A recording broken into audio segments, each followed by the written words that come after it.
everybody, and welcome to Le Mans here for the ATRL Christmas Throwback. We've got the LMP1s and the GTEs out there on circuit for what will be an hour-and-a-half race, 90 minutes of racing action. Qualifying will set the grid, and by watching the practice session, it looks like it is gonna be a very fun evening of racing tonight. We have got absolutely stacked fields in both the LMP1s and the GTEs, with at least 20 drivers in both of the classes. It is going to be an absolutely amazing one as we watch the racing unfold tonight. Now, of course, the LMP1s, the GTEs, well, they're out of service now.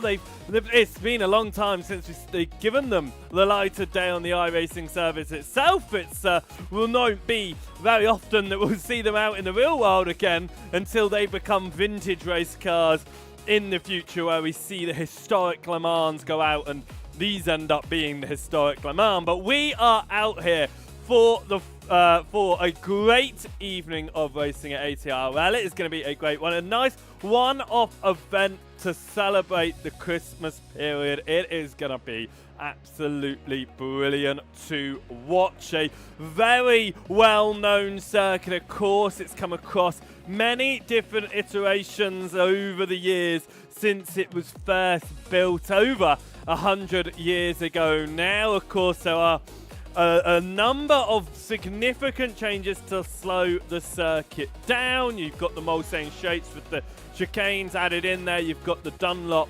chicane at the beginning of the circuit. You have got the Porsche curves, the four chicanes at the end. There's a lot of slowing down that has been introduced around the track to make sure that it's a lot safer to race. Of course, a lot of incidents over the years that have resulted in fatalities, and as always, it is a fatality that changes the course of a racing circuit's and well, the way that it looks, and that's what's happened here tonight. And talking about something that's going to be changing the way that it looks, the Dunlop chicane and the Dunlop bridge, something that has been an absolute statement on this circuit. I think what would argue as being quite controversially is going to be removed and changed, and something that hopefully for us as sim racers we won't see out on the iRacing surface for a very long time, because we like a bit of nostalgia, at least I do anyway, and having that Dunlop chicane, it's going to have to stay that way with the Dunlop bridge, so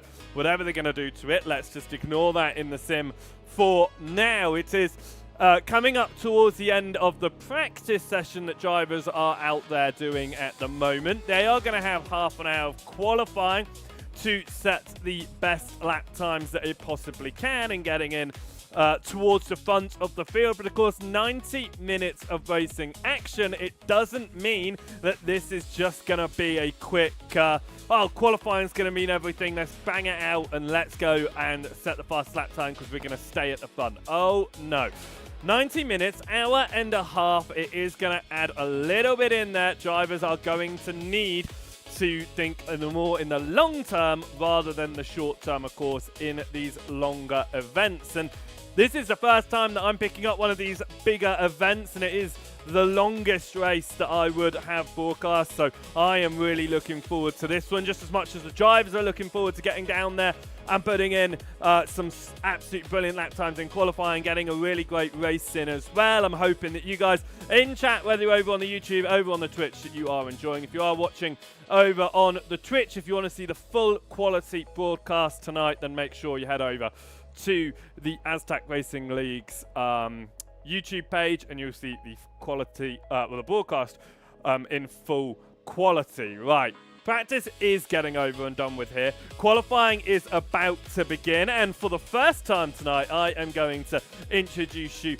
to the commentary box. Hello and good evening here as we are down on the surface of the iRacing service, of course, here at Le Mans. I've got everything prepared and ready for tonight's event, and looking across at the live timing that I've got up over on the left hand side, there are some really good names out towards the front and some drivers that are putting in some absolutely smashing lap times. LMP1s, you got Jean Corbs at the front of that one, and he's found a lap time half a second quicker than anyone else, but the only person who's within 1.5 seconds there is Saul Matilla. He is half a second back. The next fastest is Jack James, but he's 1.6 seconds behind that. So it's a bit of a jump there. It's a bit of a gap between those top drivers. But around a circuit that, of course, is taking them over 3 minutes to complete, that half a second,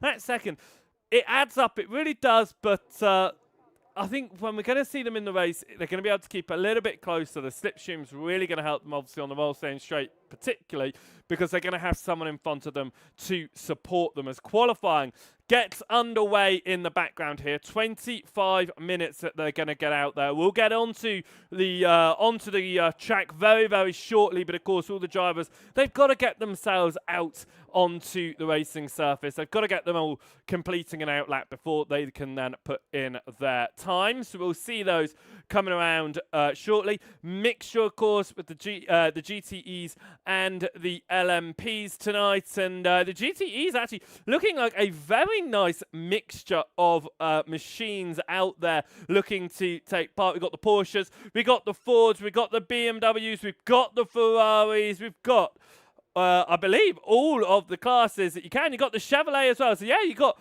all the classes all the cars you possibly can in the GTE field out there and preparing for this one. And in the LMP field, you got the Audi, you got the Porsche. So all cars that were open to drive tonight, they are all being driven at least once, and most of them a number of times. It's going to be interesting to see which driver finds their way to the front, but also which car is looking to be the strongest around the Le Mans circuit tonight. As qualifying is getting underway in the background here, we will, as I say, jump down onto the track in a moment's time, but it is going to be a very fun evening of racing. So if you are new around here, watching over on the YouTube for the first time, make sure you hit that subscribe button, get those numbers up, and hit the like button on the stream as well. Show your support towards the Aztec Racing League and everything that they do, and looking forward to next year as well, all the wonderful championships that they have lined up, of course. And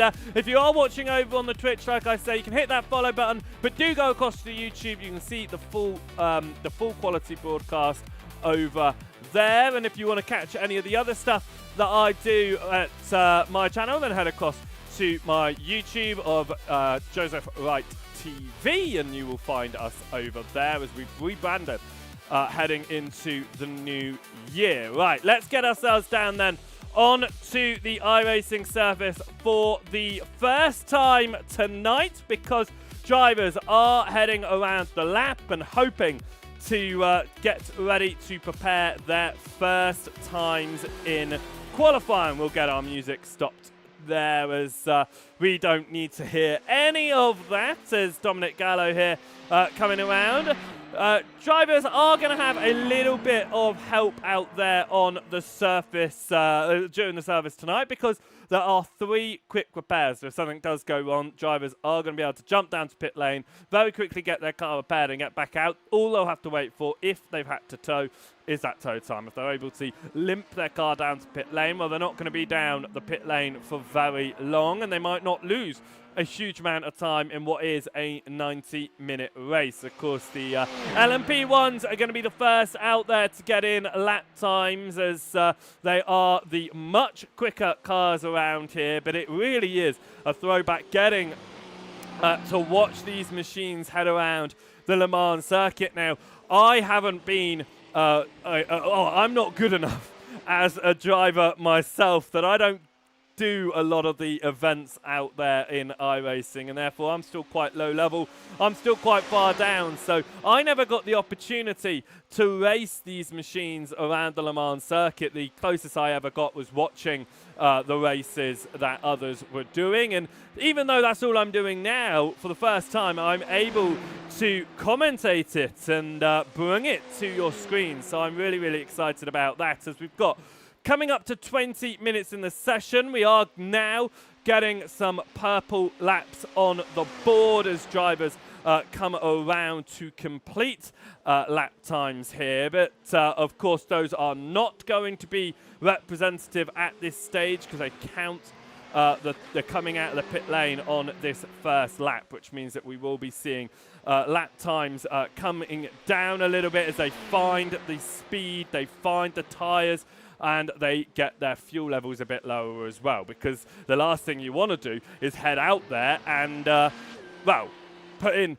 too much fuel that you're going to be slow, but also put not enough fuel in that you're going to have to do multiple outlaps, and that's not really what you want to do in such a short qualifying session. We're watching Andy Bootland here. He is currently 6th fastest in class in that LMP1 category. Of course, it's not the only class out there. There are the GTEs as well, and it's going to be something I need to stick in my brain. It's the GTEs, not the GT3s heading out there. And we are currently watching Gabriel Rook here. He sits in 11th position, and he'll be looking to try and find a little bit of time out there. He's 2nd fastest in class at the moment. His last lap time coming in just shy of 4 minutes here, and we will get the standings up on your left-hand side in a moment once we've got a few more names on the board, because right now there's not too many names up there at the moment, but Jonas Webber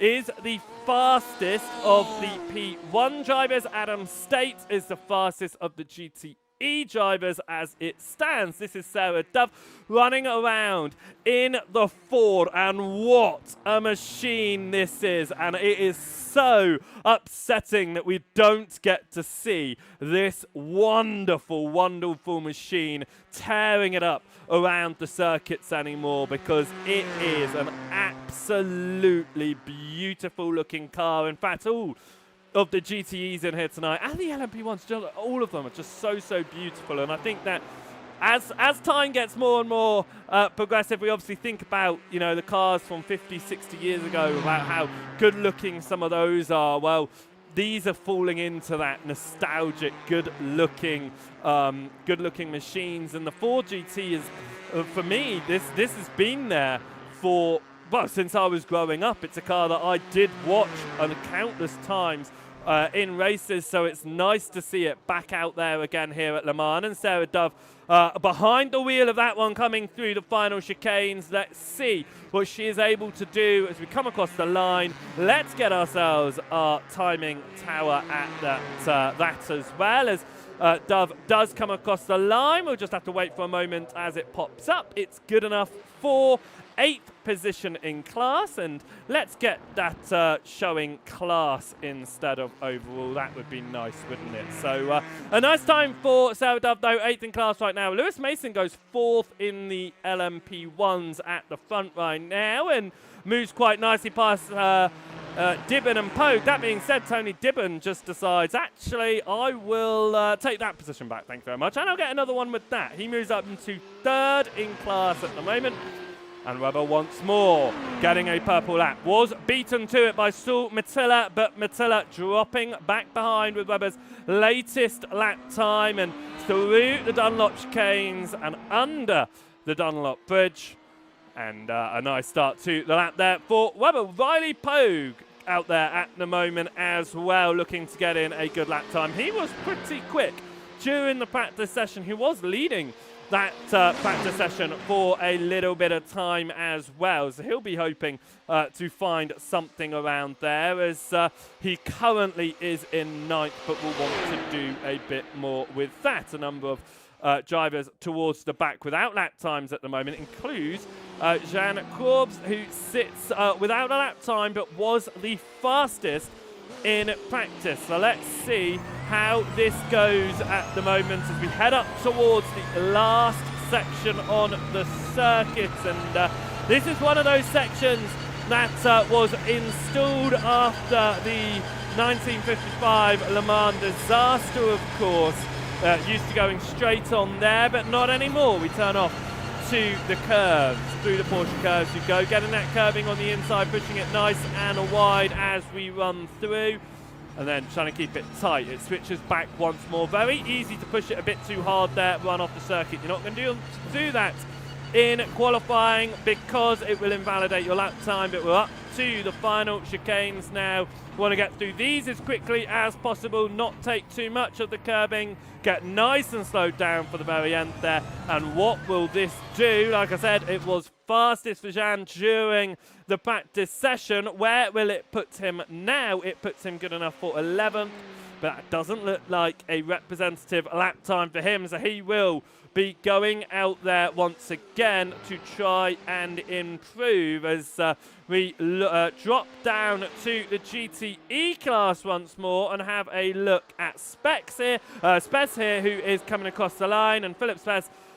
looking to put in his first lap time on the board, but he starts up now running towards turn number 1, the heavy braking zone there as we go into the Dunlop chicane and away from the permanent race course. Of course, turn off right there, you head across to the Bugatti circuit, but we're not staying on the nice short Bugatti circuit. We move out towards the open roads, now closed off, of course, for the racing. We don't want to see any trucks or anything running around here whilst we're trying to race, so we do stop that from happening, which is nice. Spez heading on to the Mulsanne Straight then here at Le Mans, looking to see what he can do in his BMW, the GTE class. They sound great, they look great, and they're flying down Mulsanne Straight right now as the LMP1 category currently being led by Julian Metzner, who has moved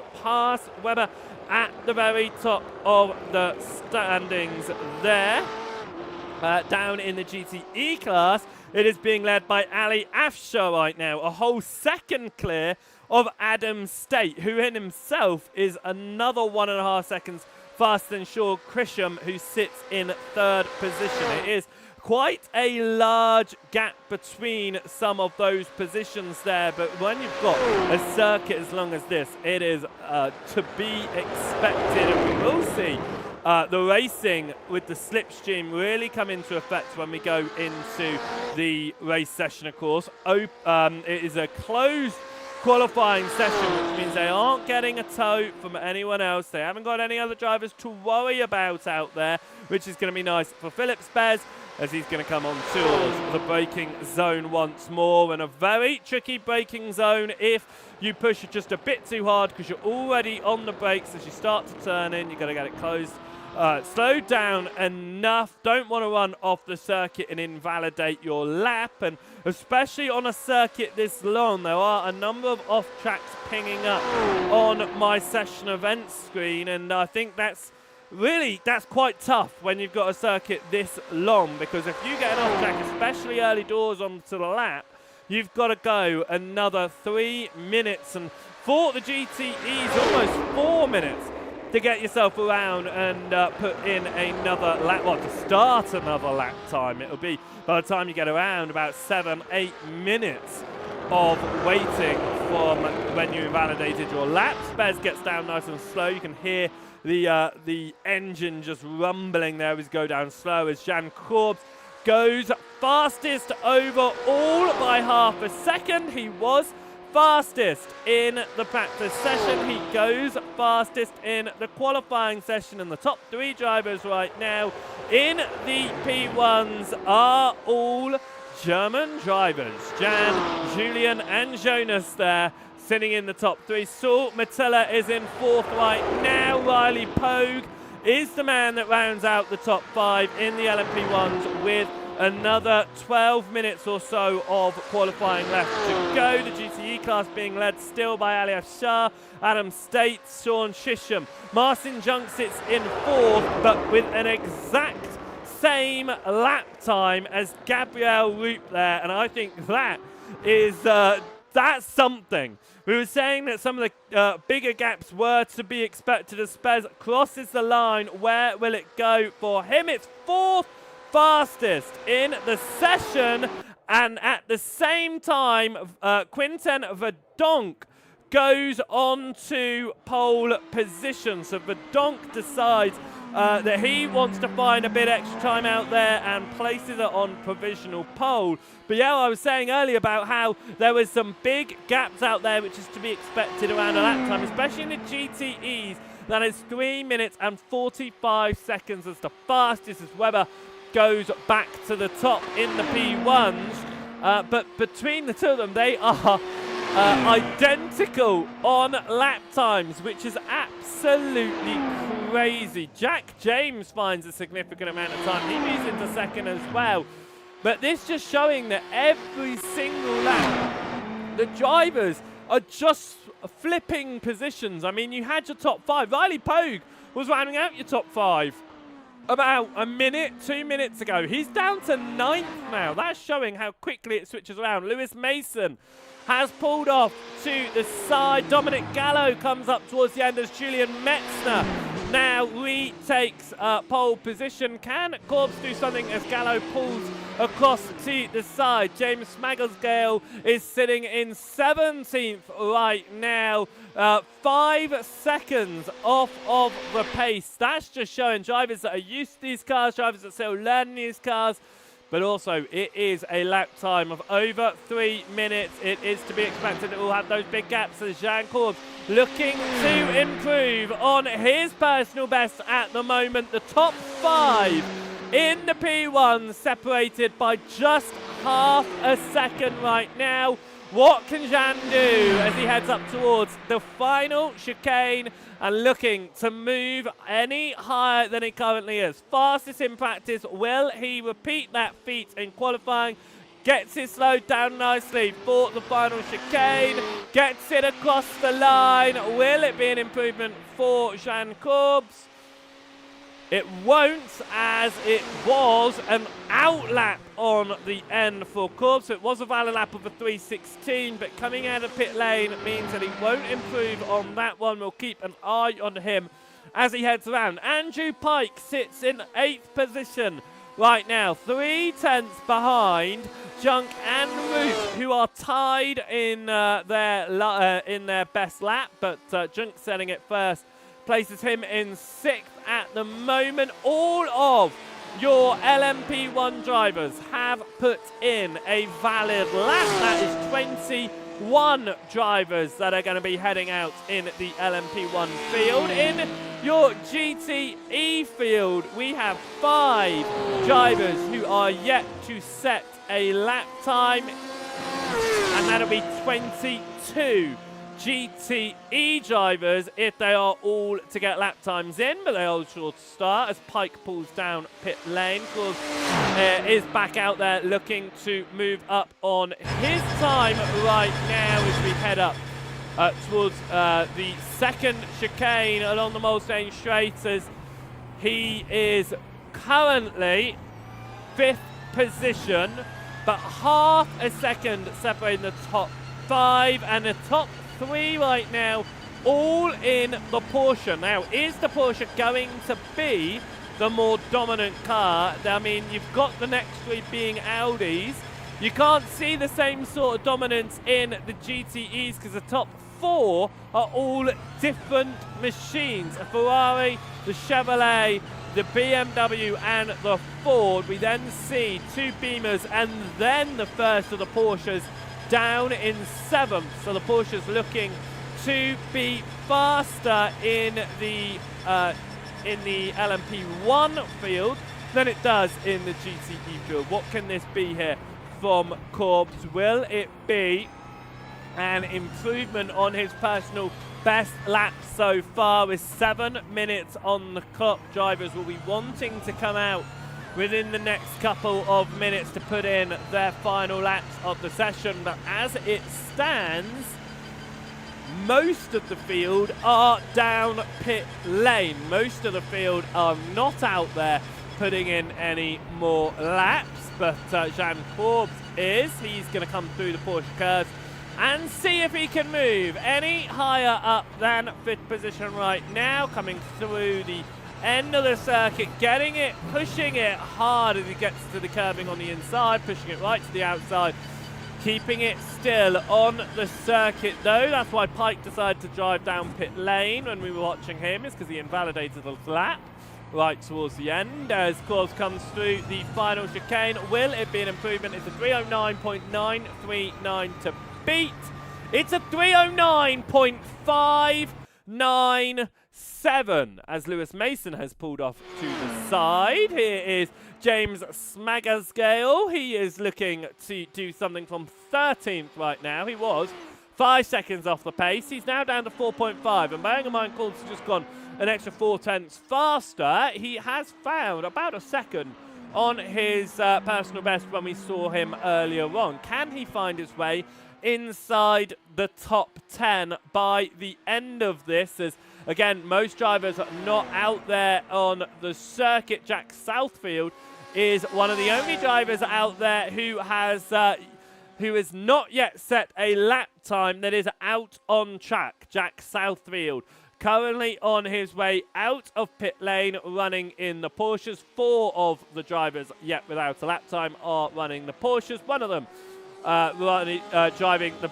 BMW. That's Artem Savos, Spazov, who is running the BMW. I do apologise if I get names incorrect tonight, and I hope I do my best at pronouncing them, as we've got Lewis Mason is just sat on the side. There is Smagasgale goes across the timing line. He pulls over to the side. Will it be an improvement? It will be an improvement. A 13.682 for him, but it is not enough to find anything with that. Lucas Chatterton is waiting to go on to his lap as well, but also not coming out right now. Ali Ashar is out there. He's the fastest GTE driver at the moment, is Ashar. He's looking to find even more time. 7/10 in the clear right now. Sarah Dove is third fastest out there, but 2.4 seconds off the pace. It looks like Adam States and Ali Ashar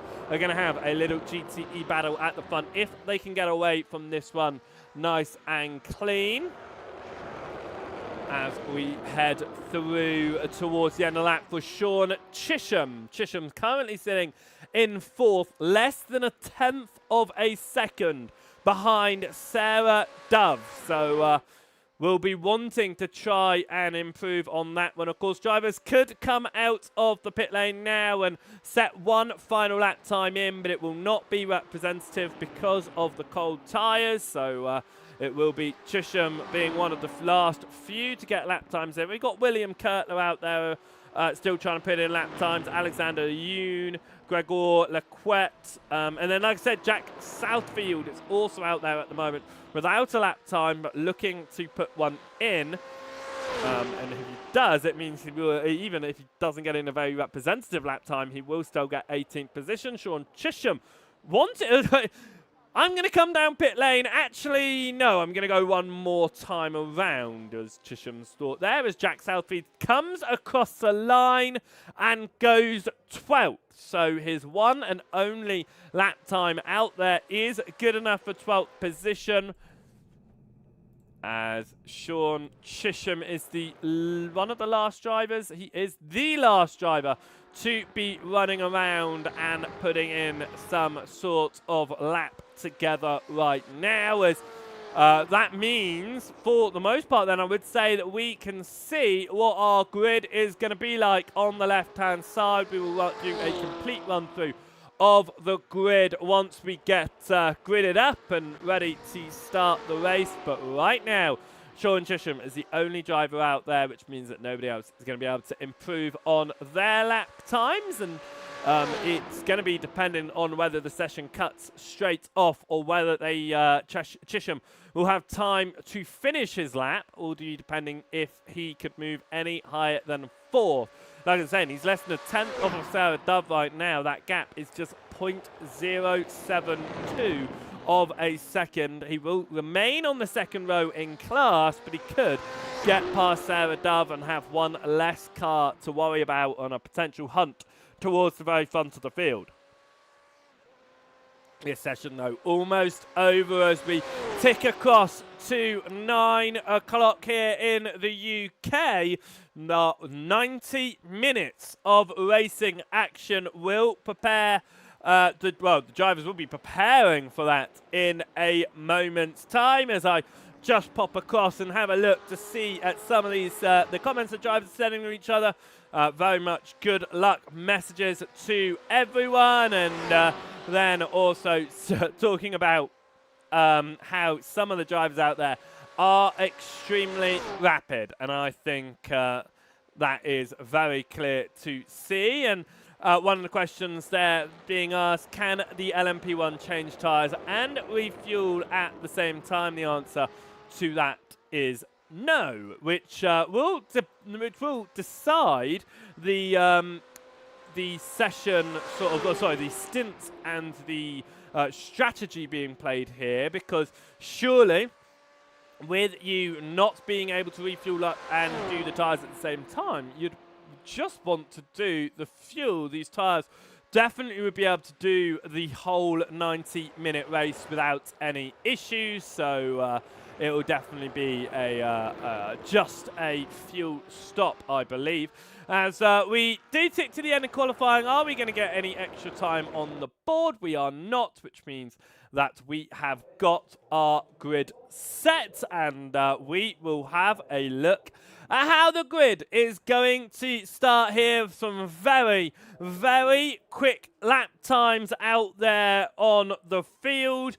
And for the hour and a half of racing that we have ahead of us, Jan Korbs is going to start from pole position, a 3:09.597 from him.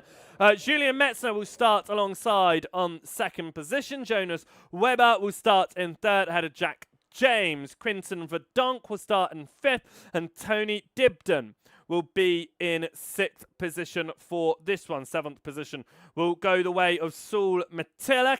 Catalin Florin Mew will start in eighth position. Ninth position will go the way of Riley Pogue. Stephen Dunn will start in 10th position. I mean, that's the top 10, and we're already at a 3.2 second gap. That's showing how mega those laps were at the very front. Andy Bootland will start in 11th ahead of Lewis Mason. 13th will go to James Smagglesgale, and then Melvin Gack will start in 14th. Dominic Gallo will start in 15th position ahead of Benjamin Massey. Matteo Lemere will start in 17th ahead of Lucas Chatterton in 18th place. 19th will go the way of Mark Murphy. Toby Deck will start in 20th, and Flip Van Zyl will round out the LMP1 field. 21 drivers out there in the on the racing surface here for the LMP1s. We now look at the GTE field, which is going to be led away from pole from Ali Ashar. Second in class will be Adam State ahead of Sarah Dove. Fourth in class is Sean Shisham ahead of Philip Spez. Then comes Martin Junk and Gabriel Roop. Andrew Pike will be eighth in class ahead of Jesus Saavedra. And then Luca Monroe will round out the top 10 in your GTE field. Alexander Hume will start in 11th ahead of Jack Southfield. Matthias Peitinger will start in 13th position ahead of Mauricio Marcos Ramos. Eric Johnson will start in 15th position. 16th will go the way of Gregory Loquette. William Kurtler in 17th ahead of Andrew Manning. Sander Blau will start in 19th position ahead of Aidan Coleman. Ivan Trebetskov will start in 21st. And Artem Sazsov will start at the rear of the field for this one. It is going to be an absolutely brilliant event with 90 minutes on the board. The drivers are going to be ready for this one. I hope we are in the broadcasting booth, and you guys are as well. 43 cars are out there as we have 21 LMP1s, 22 GTEs. And it's going to be led by Jan Korbs at the front ahead of Julian Metzner. Of course, the GTE field following just behind. They are going to leave just a little bit of a gap here to try and do something from there. But we jump across then to the leaders of the LMP1s and see how they get this race underway and started here. The pace car will pull off after the first chicane, of course. The leaders settling themselves in single file for the start of this one.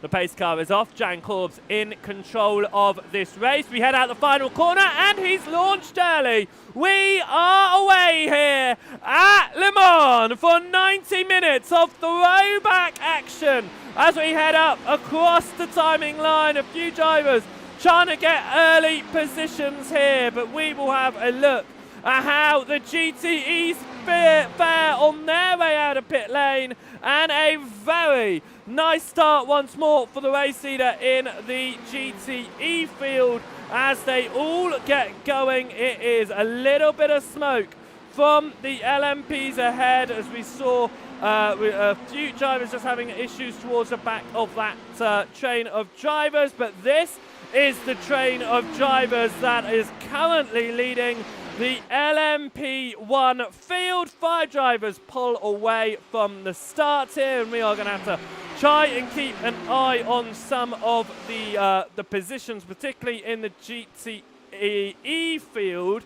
as we have a annoying timing bug at the moment. We will try to get that fixed early doors, though, once the race settles down. Benjamin Massey leading ahead of Melvin Gack. That's in 14th and 15th in class. We can just see drivers going for positions as James Smagglesgale moves past Andy Bootland. That's for 15th position. More overtaking opportunities in the background as that's Matteo Lemeray going quite slowly in the in that field as Adam State leads the GTs, and there's issues with a Ford into the wall.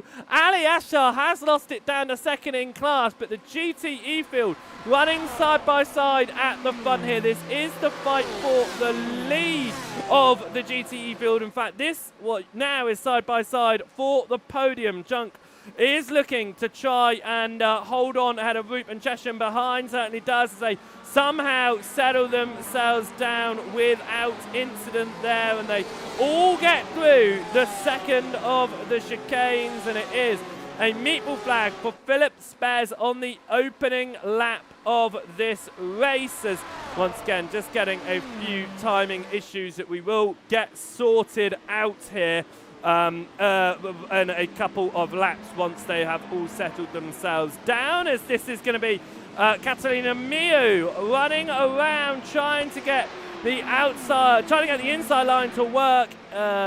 It won't quite, no, it was on the outside. It won't quite work out with Mattila on the inside there and holding on to what is now 8th position in class here as they come to end the first lap of racing action. And Melvin Gack also with a meatball flag in your LMP1 field means that there are a couple of issues on the opening lap of this race, but like I said, there are a couple of issues with timing here that we are going to get fixed momentarily so that we can get the live timing on the left hand side for you so you can see how it is all going for the drivers, as this is done right behind Mason there, jumping over the curbing from both of them that they wouldn't have wanted as done, comes out of the final turn. Side by side action ahead as Miu goes to make the move back past Mattila once more and has done so. Done getting a good amount of speed there as Smagglesgale and Mason running rather slowly on that opening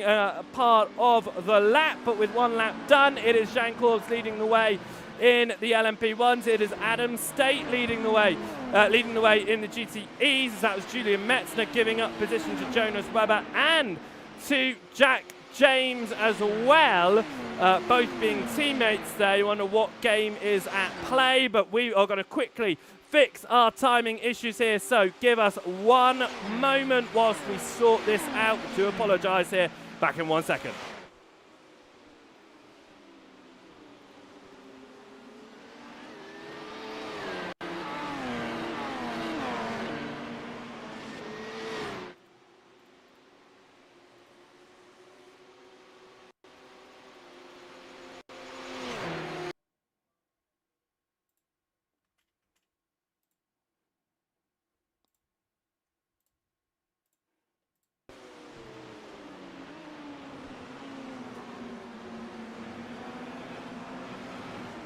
We are back here and we're hoping that our timing issues will have resolved, but we are not confident at the moment, but we are going to be able to get up our timing tower nonetheless. You can see how the LMP1s are faring at the moment as they continue to lead out the way at the front of this field, being led by Jan Korbs, the GTE field. We do apologise, but those timings on the left-hand side aren't going to be completely accurate as it stands, as we're having issues getting the whole field loaded in, even though we do have those settings applied, so we're not quite sure there. But this is Stephen Dunn on the rear end of Lewis Mason right now, looking to see if there could be potentially a move there. They were quite close as they were heading out, but they are not going to stay that way as they continue to head through. It's about well, do you know what? My timing is showing very interestingly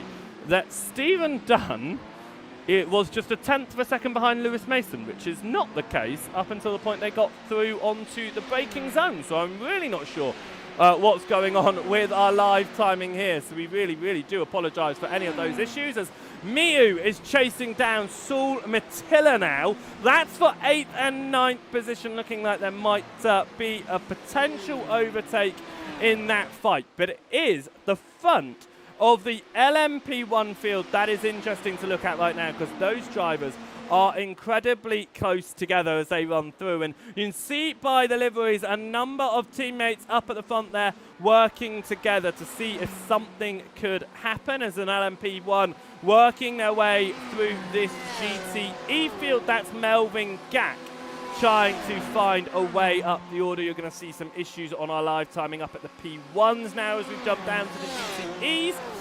But it is going to be Gabriel Roop running around in 3rd position right now. Adam State has done a great job to pull away at the very front of this field, as that's off the circuit there in the background. Who was that? Is it a back marker off the track? Yes. It is a back marker, I believe, off the track there, or was it Roop himself? It was Roop running off the circuit, going extremely deep. We saw that happen for just a moment there in the background when we jumped up towards the front of the field. Let's have a look at how Gabriel Roop managed to do that. It looks like it's just late on the brakes and having to go straight on, locking up the brakes, gets on the gravel, keeps it out of the tyre wall, crucially there, which is really important. Meatball flag for Matteo Lemeray as Adam State is about to be overtaken by Melvin Gack here. And through goes that fight as we'll jump back towards the leaders of this race up in the LMP1 field, and we get that LMP1 standings sorted out for you there. I really don't know what that issue is, because we haven't had this issue in a very long time with a large field. So I do apologise, and we are going to do our best to keep you up to date on all of the position changes as we are looking at a position change right now in this fight at the very front, as Jack James gets past Julian Metzer, moves into 2nd position, as my entire timing is just heavily delayed at that as well. As I'm looking here, it's about 10 seconds behind, and I really don't know why. So we are, for the time being, just going to see if we can fix some of those issues and just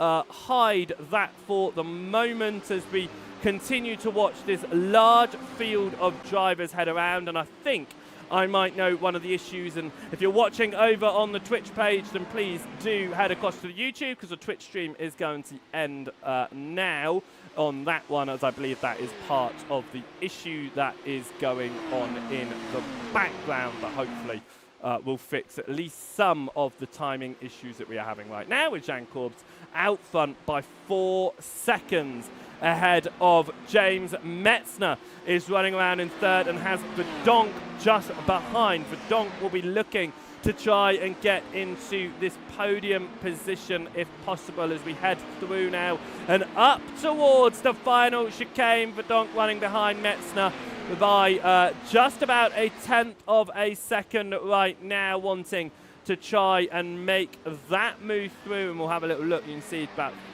3/4 of a second separate them as we head across the timing line once more, and we're going to see if we can get the LMP1 field at the very least on the left-hand side for you, so we can see how that is looking as it stands.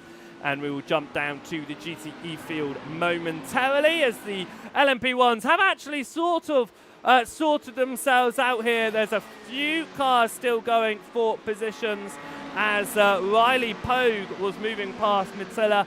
Mattila staying ahead of Mew once more, as Mattila and Mew have been in this fight since the start of this race. And Mew looks towards the inside, couldn't quite get through there, but now swings to the left-hand side, has a lot of speed, fly past Mattila, and looking to get back past Riley Pogue as well. Pogue left on his own on the right as Catalin moves to that right-hand side of the circuit. Are we going to go 3 wide into chicane? We are certainly not. Pogue is going to remain side by side though with Mattila, as Mattila has to cut the corner to stay on the track there. And those gaps will remain relatively similar in their distance now. And we're going to give this another go with our live timing and hope for the best now that I think I may have solved at least part of our issue with the timing. Not all of the issue, but we will try our best to keep an eye on that one as Ali Ashar running around still in second position in class. Is Adam State ahead, 3 seconds clear right now. Jack Southfield is holding on to 4th, and Southfield was one of the drivers that didn't get in a lap time until the very end of the session in qualifying, put in only 1 lap time, got on 12th in class, has moved up 8 positions as it stands, and has moved into 4th in class, which is absolutely mental as we jump back towards the LMP1s. And we are heading up to about 15 minutes completed in this race out of an hour and a half, and Jean Corbs continues to lead over Julian Metzer. Quinton Verdonk being one of the bigger movers in the LMP1 field, and moving for the moving through to 3rd position. He's up a couple of places from 5th on the grid. He'll be wanting to get past Julian Metzner here. Metzner is running 4.8 seconds off the leader. Verdonk running 4.9 off of the leader himself, and there's only a couple of tenths of a second behind Metzner. Of course, these very fast machines means a couple of tenths of a second is significant in looking at. It's up to 7 tenths as they head up towards the final chicane here, as we jump down to Stephen Dunn, who's running around very nicely in 10th position right now, and a couple others fights out there that could turn into something, but it is Jonas Weber who sits at the very back of a train of drivers that goes from 6th position up to 2nd position in the LMP1s, heading onto the brakes for the Dunlop chicane, and out of there we go. And looking at this leading fight, I think this is going to last quite some time.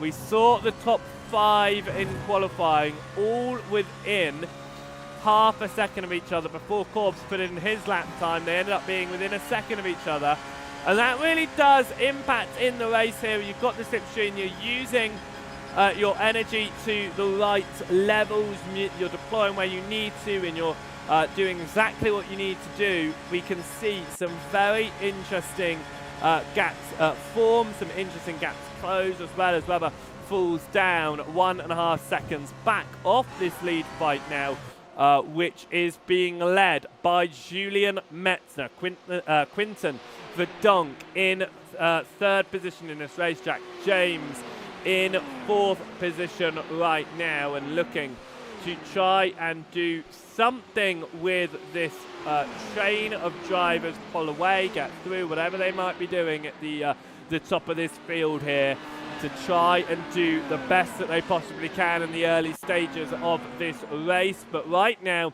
for a few of them, it's just trying to keep up with the cars in front of them, not let them go. That will be the case for Jonas Webber, for Tony Dibden as well. And I would say that Jack James falling a little bit off of Verdonk at the front. Verdonk chasing down Metzner, and very close between them at the moment. But you can see there are gaps just not really displaying correctly, and I have no idea why, because this is an issue I have never seen before with the gaps. But the LMP1s now finding their way to the GTE field and to the back of that GTE field, and just going to get their way through as quickly and as cleanly as they possibly can. And that being said, not cleanly done there for Dibden. It was issues trying to clear the GTEs in front of him as we head towards the braking zone of Indianapolis. It was where it occurred. You can see the cars ahead of him getting past the GTEs. One's off and around, and it's a GT into a wall. That's what it is, and Dibden does a very, very good job of avoiding, and I believe that may have been Benjamin Massey potentially going up. No, because Massey is in an LMP3. It was Andrew Manning. Andrew Manning, the second that went around into that wall ahead of Tony Dibden, and that has meant that the field of drivers is now opened up a little bit. A couple of cars are going to be coming down at pit lane as it stands, but it is going to be the drivers at the front that we are caring about, because they are still trying to dispatch past the GTE field right now. Verdonk goes to the right. James was to the left. Was to the left, because Verdonk is the driver chasing down, and GTE right in front of them, but it stays all clean.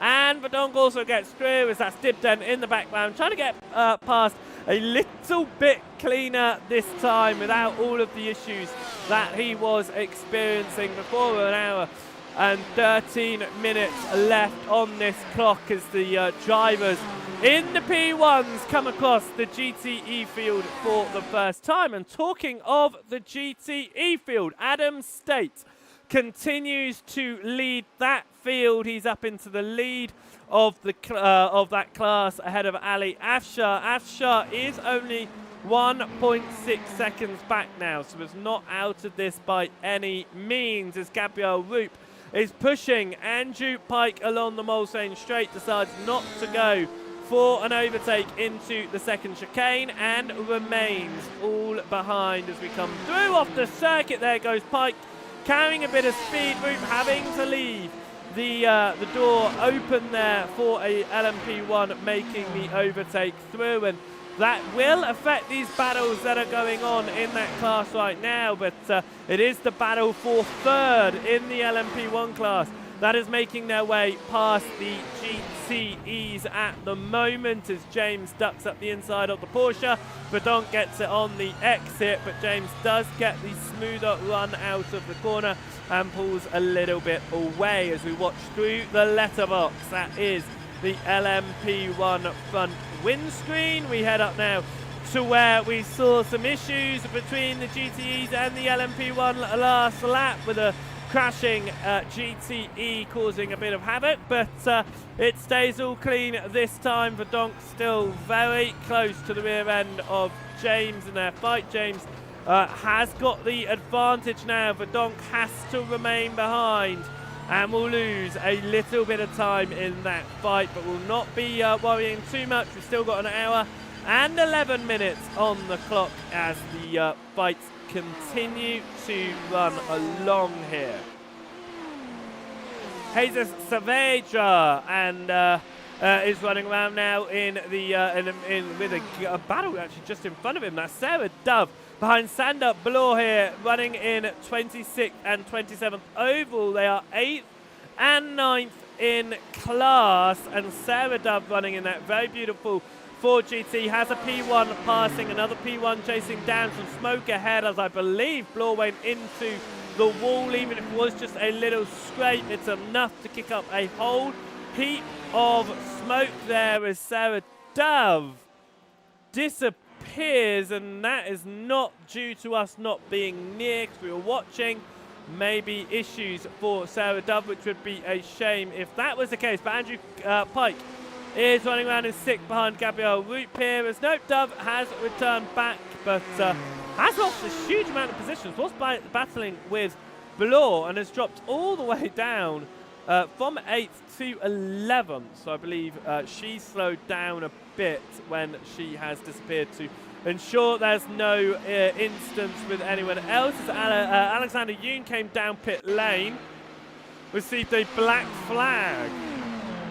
So we'll need to serve that one before he's able to really focus any more on the race ahead of him. Jonas Weber is sitting in 7th, and the gaps at the front of this field now between each of the LMP1 drivers have opened up a bit as they have contended with the GTE machines. We head up towards the chicane, the second chicane, as they come out of the first one. Weber looking to try and get a distant tow from Mattila here. Mattila getting a much closer tow from Tony Dibden. Jack Southfield has just repaired his car and got that meatball flag done and over with. Of course, 3 quick repairs in this race for drivers, and our driver that has served the quick repair in the LMP1 field is James Smagglesgale, who's had to come down pit lane already, as with Melvin Gack, both of them having the quick repairs to hand, and it means that they're up the order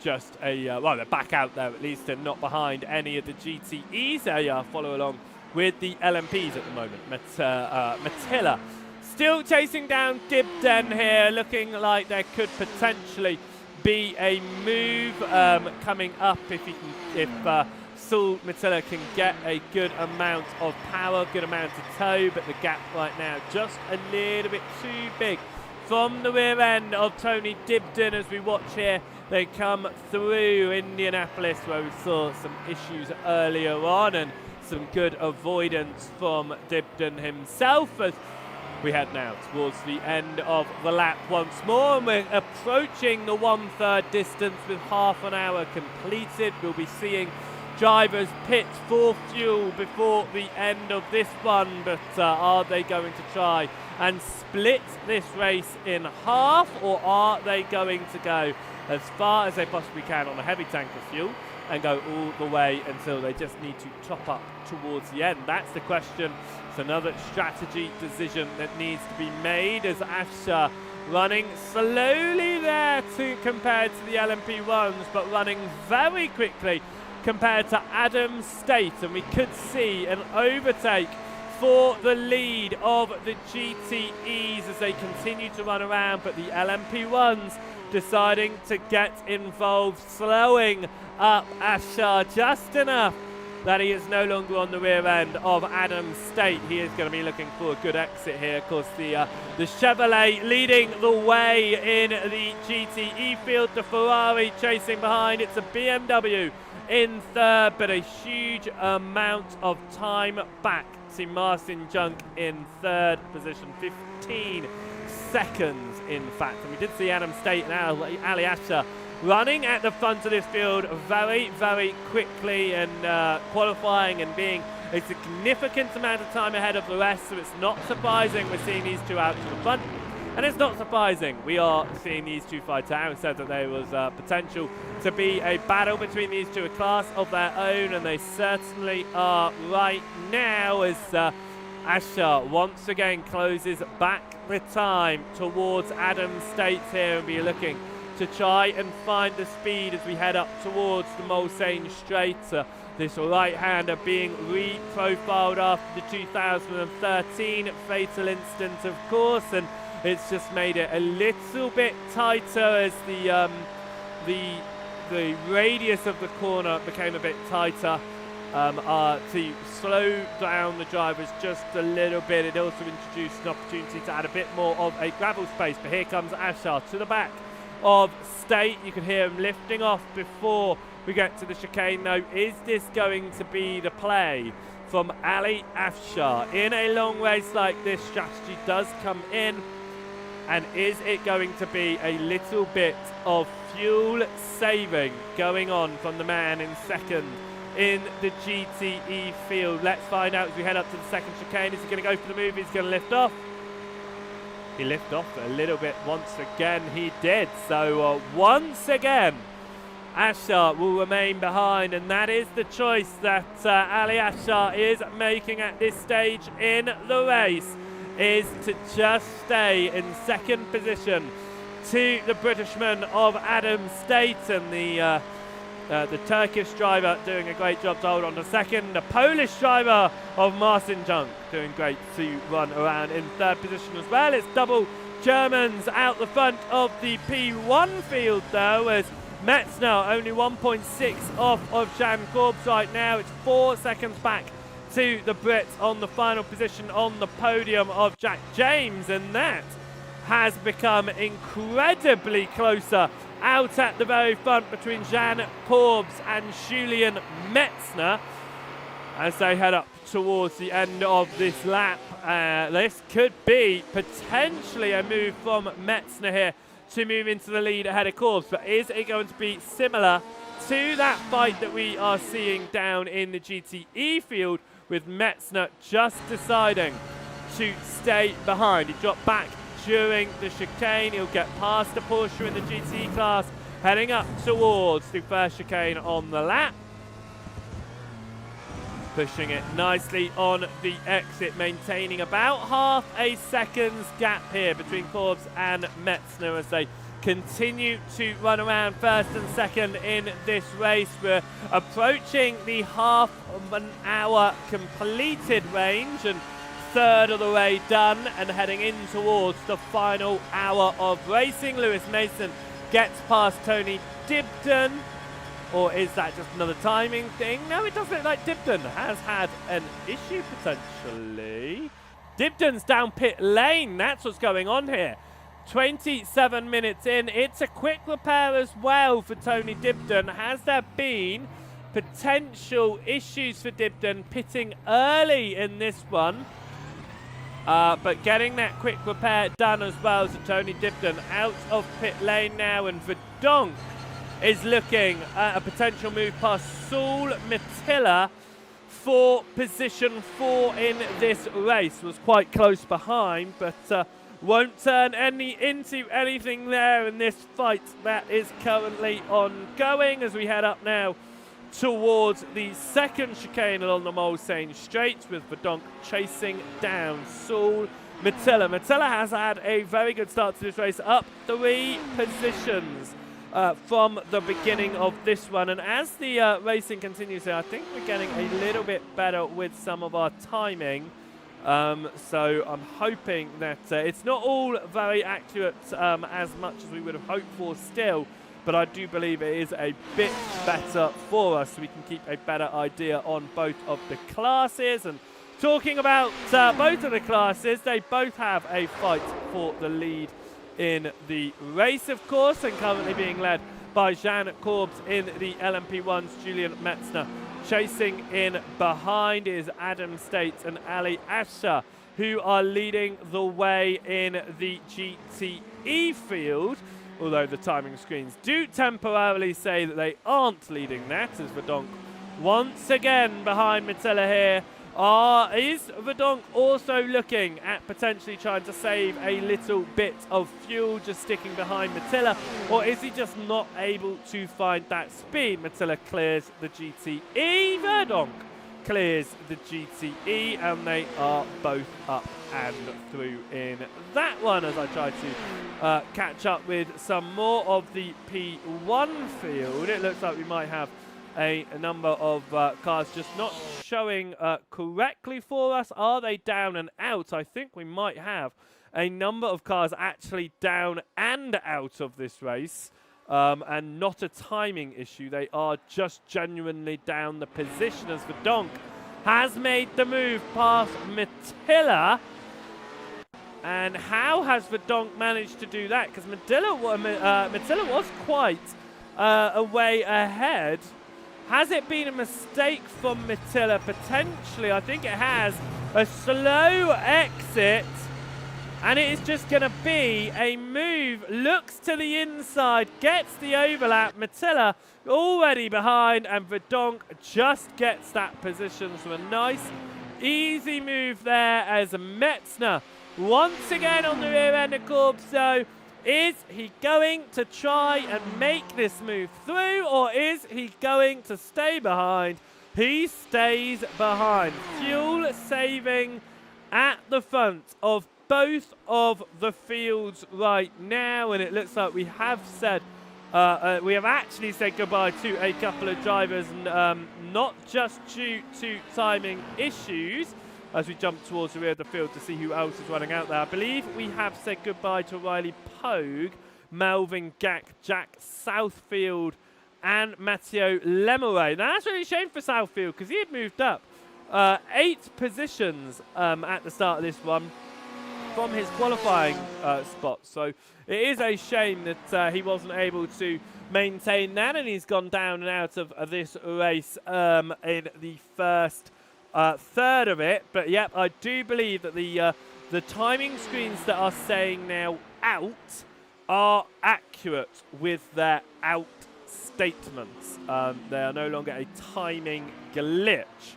The only issue that I now have with my timing will no longer affect you guys. It should only affect me at the most part of it. James Smagglesgale is the rear of the LMP1 field that is still running out there, I believe. No, Toby Deck it will now be, because Deck has just come down pit lane, actually just exiting pit lane along with a number of other LMP1s, as through goes James Smagglesgale there and up to 17th position. So yeah, a number of positions gained for drivers out there as the pit stops coming into play here. Half an hour into this race, drivers have decided to come down pit lane and take a pit stop for the final hour of racing. And we've got Matteo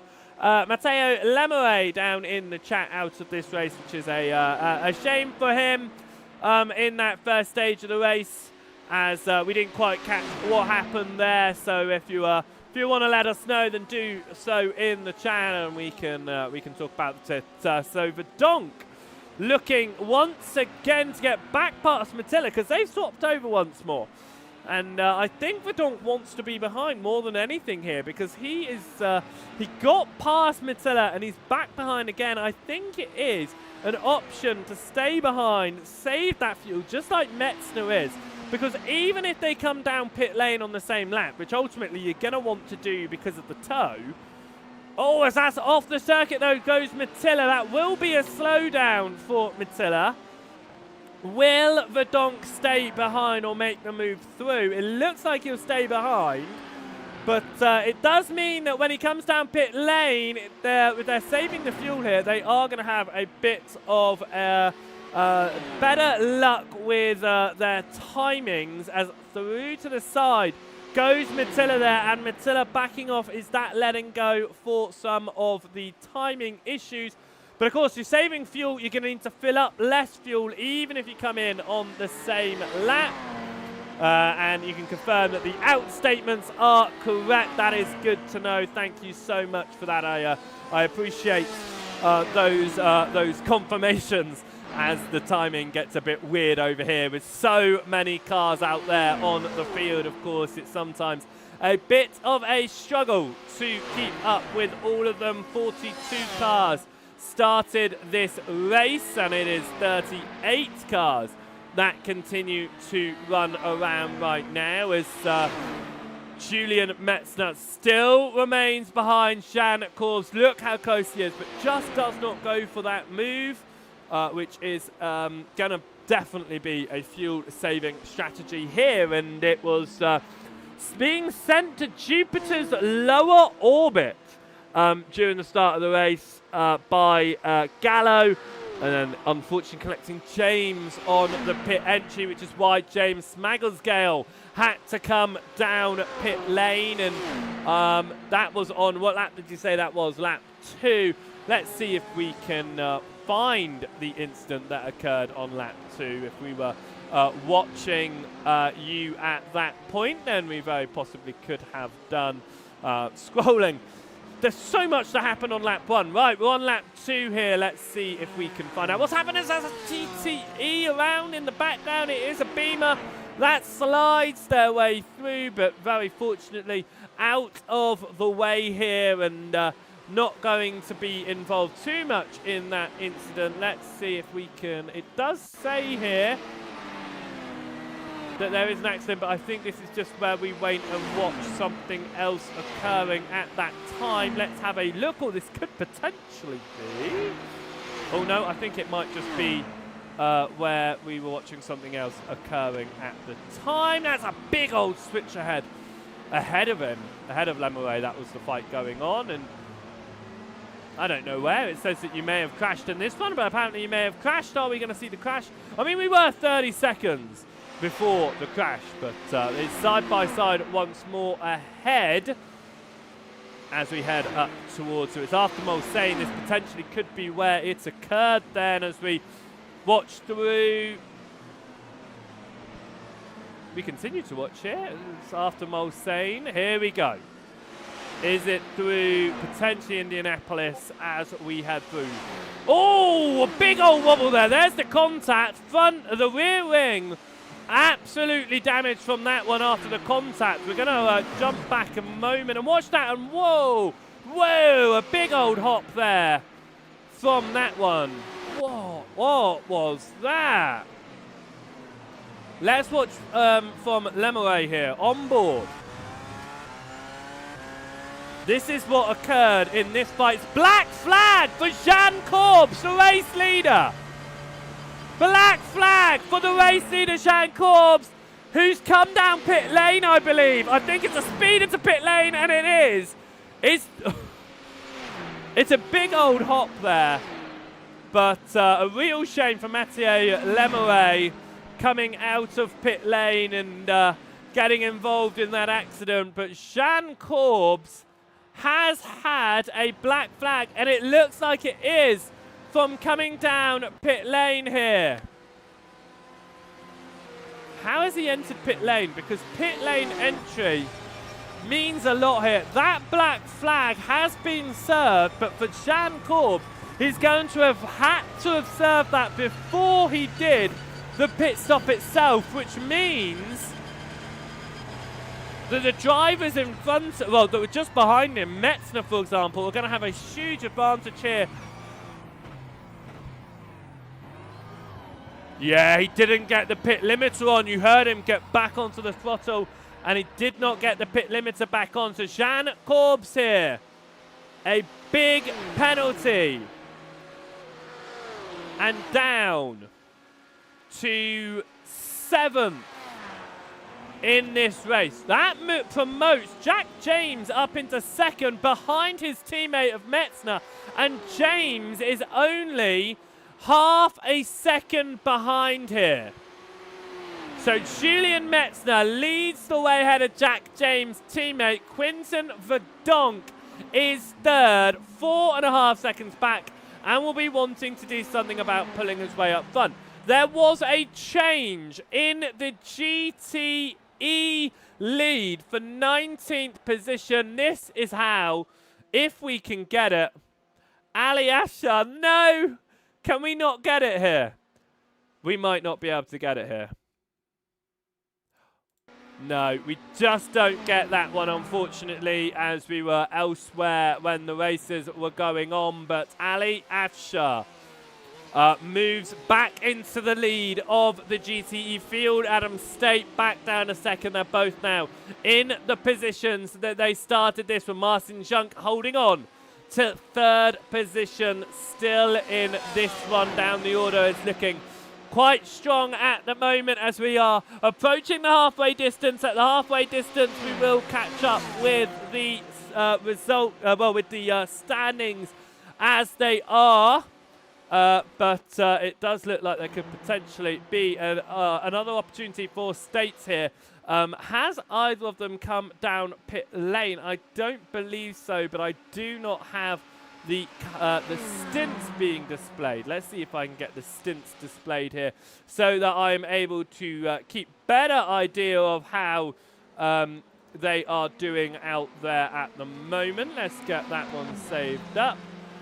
And I am going to have to reload my timing screen in order to get the information that I want out of this one. But Adam State chasing down Ali Afshar, and the stints are currently running. They are still on their first stints out there, yet to come down pit lane. In fact, the top 11 of the GTE field are yet to come down pit lane. 11 laps for each of them, but across in the LMP1 field, it is starting on the stints for each of those, and it means that Julian Metzner is leading the way after a pit stop here, and it looks like Benjamin Massey has just completed his first lap on that stint. Actually, it looks like Mason and Murphy are completing their first lap, so everyone in the LMP3s have now come down pit lane. Are we going to see the leaders from the GTEs come down pit lane shortly? I don't expect to see them down pit lane, I would say, at least until the halfway stage in this race at the earliest for this one, as Dunn is running around in 8th position. Jan Corbs is running in 7th right now, has a huge recovery to go for after having to come and serve a stop and go penalty, which has thrown him completely down and out the order, which is a real shame. Adam State, though, on the rear end of Ali Afshar, both of them kicking up the grass there, and it looks like I haven't got the custom cameras for the Chevrolet out there, which is a shame, but we're running on board with Adam State chasing down Ali Afshar as it stands. We look back towards Adam State now in 2nd position. This has given State now an opportunity to save a little bit of fuel, just like Afshar did at the early stages of this one.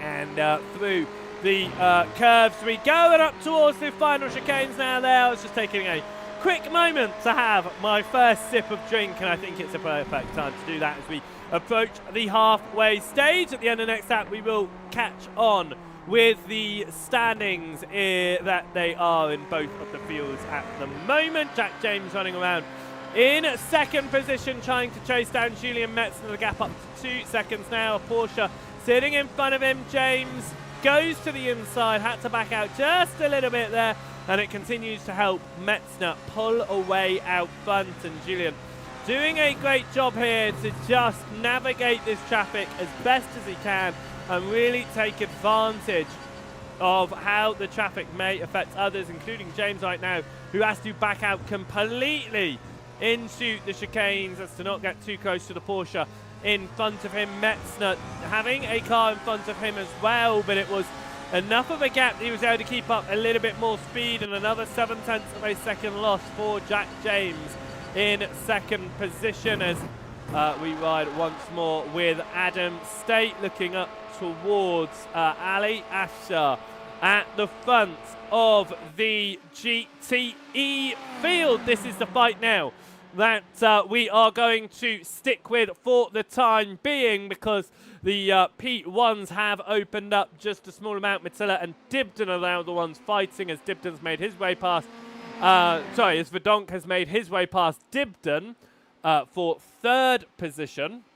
But this is the fight at the very front of the field right now, and it is being led by Ali Afshar in 19th overall, leading the GTE field, and started on pole position, lost it down to 2nd behind Adam State, and then it opened up, it swapped around again after Afshar was able to close up what was a significant gap at the front of that field. It closed down once more though, and Afshar moving back past State after trying to save a little bit of fuel in the early parts of the race. Now it is State's turn to save a little bit of fuel. And as we reach the 45-minute mark in this race, we are going to have a little look at how our standings are halfway through this race. 13 laps being led from our leaders so far, but Julian Metzner is leading the way in the LMP1s ahead of Jack James. It is Verdonk running around in third position. Tony Dibden in fourth ahead of Saul Matilla. Kathleen Florin Mir is running around in sixth position right now ahead of Jan Corbs. Benjamin Massey running around in eighth. Stephen Dunn in ninth. And Jonas Weber is running out your top 10 at the moment. All those within a minute of each other at the moment, which is absolutely crazy to see in such a long race. Andy Bootland also within a minute. He's in 11th. Lewis Mason is running around in 12th right now ahead of Mark Murphy. Lucas Chatterton is running around in 14th just ahead of James Smagglesgale as they were running around on a potential fight between the two of them. Dominic Gallo in 16th ahead of Toby Deck. Flip Van Zyl running around in 18th, and out of this race in your LMP1 field is Riley Pogue, Melvin Gack, and of course Matteo Lemeray, who we caught up on that instant to see how it went for him, and the answer was he decided to go a bit of skate, Tony Hawk skate there, and go across the guardrail. Of course, in your GTE class, it is currently being led by Ali Afshar ahead of Adam State. Martin Junk is holding on to the podium ahead of Luca Monroe, and you can see how those drivers are doing compared to others in the class, but that +1 lap is just because when we got this up on the board, they were a bit further behind around the lap time. They are not a whole lap behind the race leaders. Andrew Pike is running in 5th in that class ahead of Saundar Blau. Ivan Trebetskov is running around in 7th in the GTE field ahead of Jesus Saavedra. Eric Johnson in 9th ahead of Sarah Dove, who's running out the top 10 in the GTE fields as it stands. Vasov runs around in 11th ahead of Chisholm. William Kirtler in 13th. Alexander Yoon runs around in 14th ahead of Gabriel Roop. Gregory Loquette is running around 16th in his home circuit ahead of Andrew Manning, who we have seen having an incident earlier on in this race, going around and hitting the wall ahead of an LMP driver, which means he's a couple of laps down with Matthias Paitinger. Philip Spares is out to visit pit lane. Mauricio Marquez Ramos also out of this race towards the back as well, which is a shame, along with Jack Southfield, who went out early doors. As we return once more to having a look at the field of drivers they had around. We saw the leaders, whilst we were doing that, it was the leaders of the LMP1 field that was getting past the leaders of this GTE field that is currently going on. So we can keep on going around as we head up towards the chicane along the Mulsanne Straits. We again pass by another LMP1 and heavy onto the brakes from Adam State. They're chasing down Ali Afshar. Afshar now burning more fuel than Jack James, and it's sort of levelling the playing field a little bit. For about half an hour, Afshar was the one saving fuel. State's now the one saving fuel, and just as we have a look at the whole field, in the GTE field, Afshar and State are the only two drivers who are currently holding on to the position in which they started, which is absolutely crazy. In the LMP1 field, the only two drivers doing that are Andy Bootland and Lewis Mason, and they're running around in 11th and 12th in class. But we continue to watch Adam State chasing down Ali Afshar here and heading up once again towards Indianapolis, where we saw that accident. Well, we saw the accident here early doors, then we saw the accident at Indianapolis ahead of the LMP1s, and it's always an interesting thing. You've got the two different classes out there racing. You can come across a lot of interesting things happening with the classes interacting with each other, but they're going about their own races, trying not to lose time on their own battles, but trying also not to hinder other battles. And that's something that we have really seen here tonight. It's not something you see in, you know, just an official or a normal hosted races. Drivers really thinking about the other classes and what they're doing. But we have seen a number of LMP1s sacrifice lap time, sacrifice a gap because they don't want to dive up past the GTE in an uncomfortable point on the circuit or on a point on circuit where it could be risky. And I think that's what's brilliant about league racing. It's what's brilliant that we're seeing out there at the moment in what this isn't even a league race. So let's point that out. This is hosted by a league, of course, but it is just a one-off event, and yet it is still being treated so seriously. It is amazing to see, and right now, this fight for the lead in class is Ali Ashar and Adam States, and let's see if we can get that information up for you, because it's something that we've not got yet as I mess around, because I actually have a little bit more time to mess around in these longer races with some of our information, and it covers up that the standings on the left-hand side just a little bit, but we don't care about that, do we? No, we don't.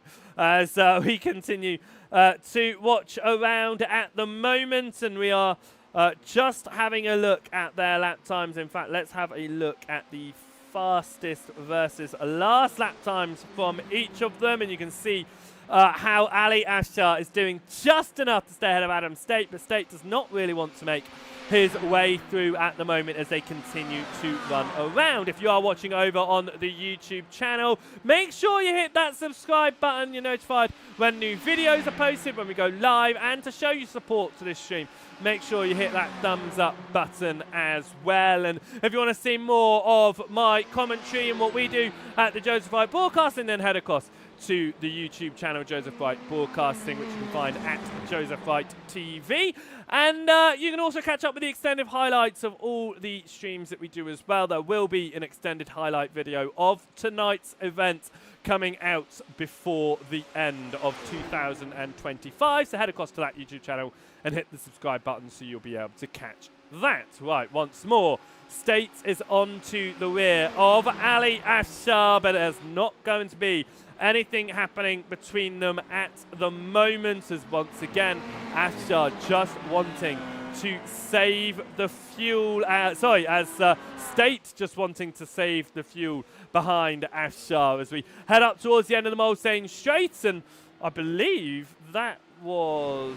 No, it wasn't. I was about to say I believe that was Mattila getting past. It was not. It was Jonas Webber getting past. It was a second goes the charm. I'm learning liveries tonight, and I managed to pick up that it was Jonas Webber on a second chance of looking at that one. I don't have a track map open with all the numbers because it would have been crazy tonight with 42 drivers, but it is looking like it is relatively settled down out there. I mean, Stephen Dunn is looking to try and get past Benjamin Massey. That's 9th and 10th in the LMP1 field. There could be a potential fight going on for 8th in the GTEs as well, but State continue to follow behind Ali Ashar here as we head up towards the end of the lap. As we continue to head around it, just need to take another drink once more as we're heading up now to about half an hour left in this race. We're almost an hour of our way through already, which is absolutely incredible. Time really does fly when you're having fun, and I hope you guys are having fun watching just as much as I am bringing the event to you here. Le Mans, always an absolutely fantastic circuit, and these LMP1s and GTEs, oh, what a great throwback to get out there and watch as they head around the circuit. And State closes down to about 3.5 tenths of a second as they head towards the final chicane, and we are going to see them both down pit lane. This is going to be crucial. Who is going to come out better out of these two? Are we going to see any speeding penalties from either of them? No, they get onto the brakes, they get their pit limiters activated, and down pit lane now, Ali Ashar and Adam States. They're going to pull across to the right hand side. They're going to be next to each other on the grid, in the pit boxes of course, because they were side by side on the grid. We come down onto the brakes, they both go. Are they going to go up into the air for tyres? No, neither of them getting tyres on their machines. They are only filling fuel. Who is going to get away quicker out of this one? It is genuinely a race on pit lane right now. Who is going to come out on top? Ali Ashar or Adam State? State gets away first. State gets away ahead of Ali Ashar. And that means Adam State will be leading the GTE field following the pit stops. Ali Ashar will now have work to do. Down in second, almost 2 seconds between them as the drivers behind, as the GTE field come in after 55 minutes of racing. They're all going to be coming down pit lane at the end of their 14th lap of asking. As this is Artem Vasov coming down. I will eventually get your name correct, Artem, as he comes down into pit lane to serve his pit stop as well as we come now. That is going to indicate we're coming up towards the end of the race, really. Those GTEs getting in those pit stops. It's going to be interesting to see what the gap might be between State and Ashar as the race continues, as Verdonk is doing his best to close up towards Jack James, who is running second in class. James has lost time to Julian Metzner. We saw him starting to lose time with the traffic. He has lost even more here. The gap is 4 seconds for Julian Metzner out at the front of this field with 35 minutes remaining. We're looking at about 11 more laps of racing action in the LMP1 field, as Adam State does maintain a nice comfortable gap over Ali Ashar, but we have seen a 2 second gap between them before, and Ashar was able to close that one down. So it does not mean from any in any way that that's the fight for the lead over, because Ashar was able to have that pace earlier on in the race. And was that potentially the reason, as Ashar goes deep and into the gravel? Not what the Ferrari needs. He gets it back onto the racing surface, but loses an additional 1.5, almost 2 seconds to Adam State there. That's not what the man running around in second would have been hoping for, but is his extra speed that he showed earlier on potentially the reason he had a slightly longer pit stop, or has he fueled up just that additional lap, that one extra lap? And if that's the case, how is that going to affect Adam State and Ali Ashar's battle going into the end of this one? Because it's a potential for Adam State, if he's filled up one less lap, he could run out of fuel at the end of this one. But it's going to be interesting to see how they run around, but we will keep an eye out on this chase that is ongoing, of course, as we jump across back towards the LMP1 field and seeing how they're getting on, including Jan Corbs, who was leading this race until a pit stop, getting a black flag, which was from speeding in pit lane, if we are correct in thinking on that one, and then having to come back down pit lane to do a stop and go. Let's see if we... No, I'm trying to find out where it was now. Webber actually received the meatball flag earlier in the race, which I just noticed. So, yeah, just trying to catch a couple of these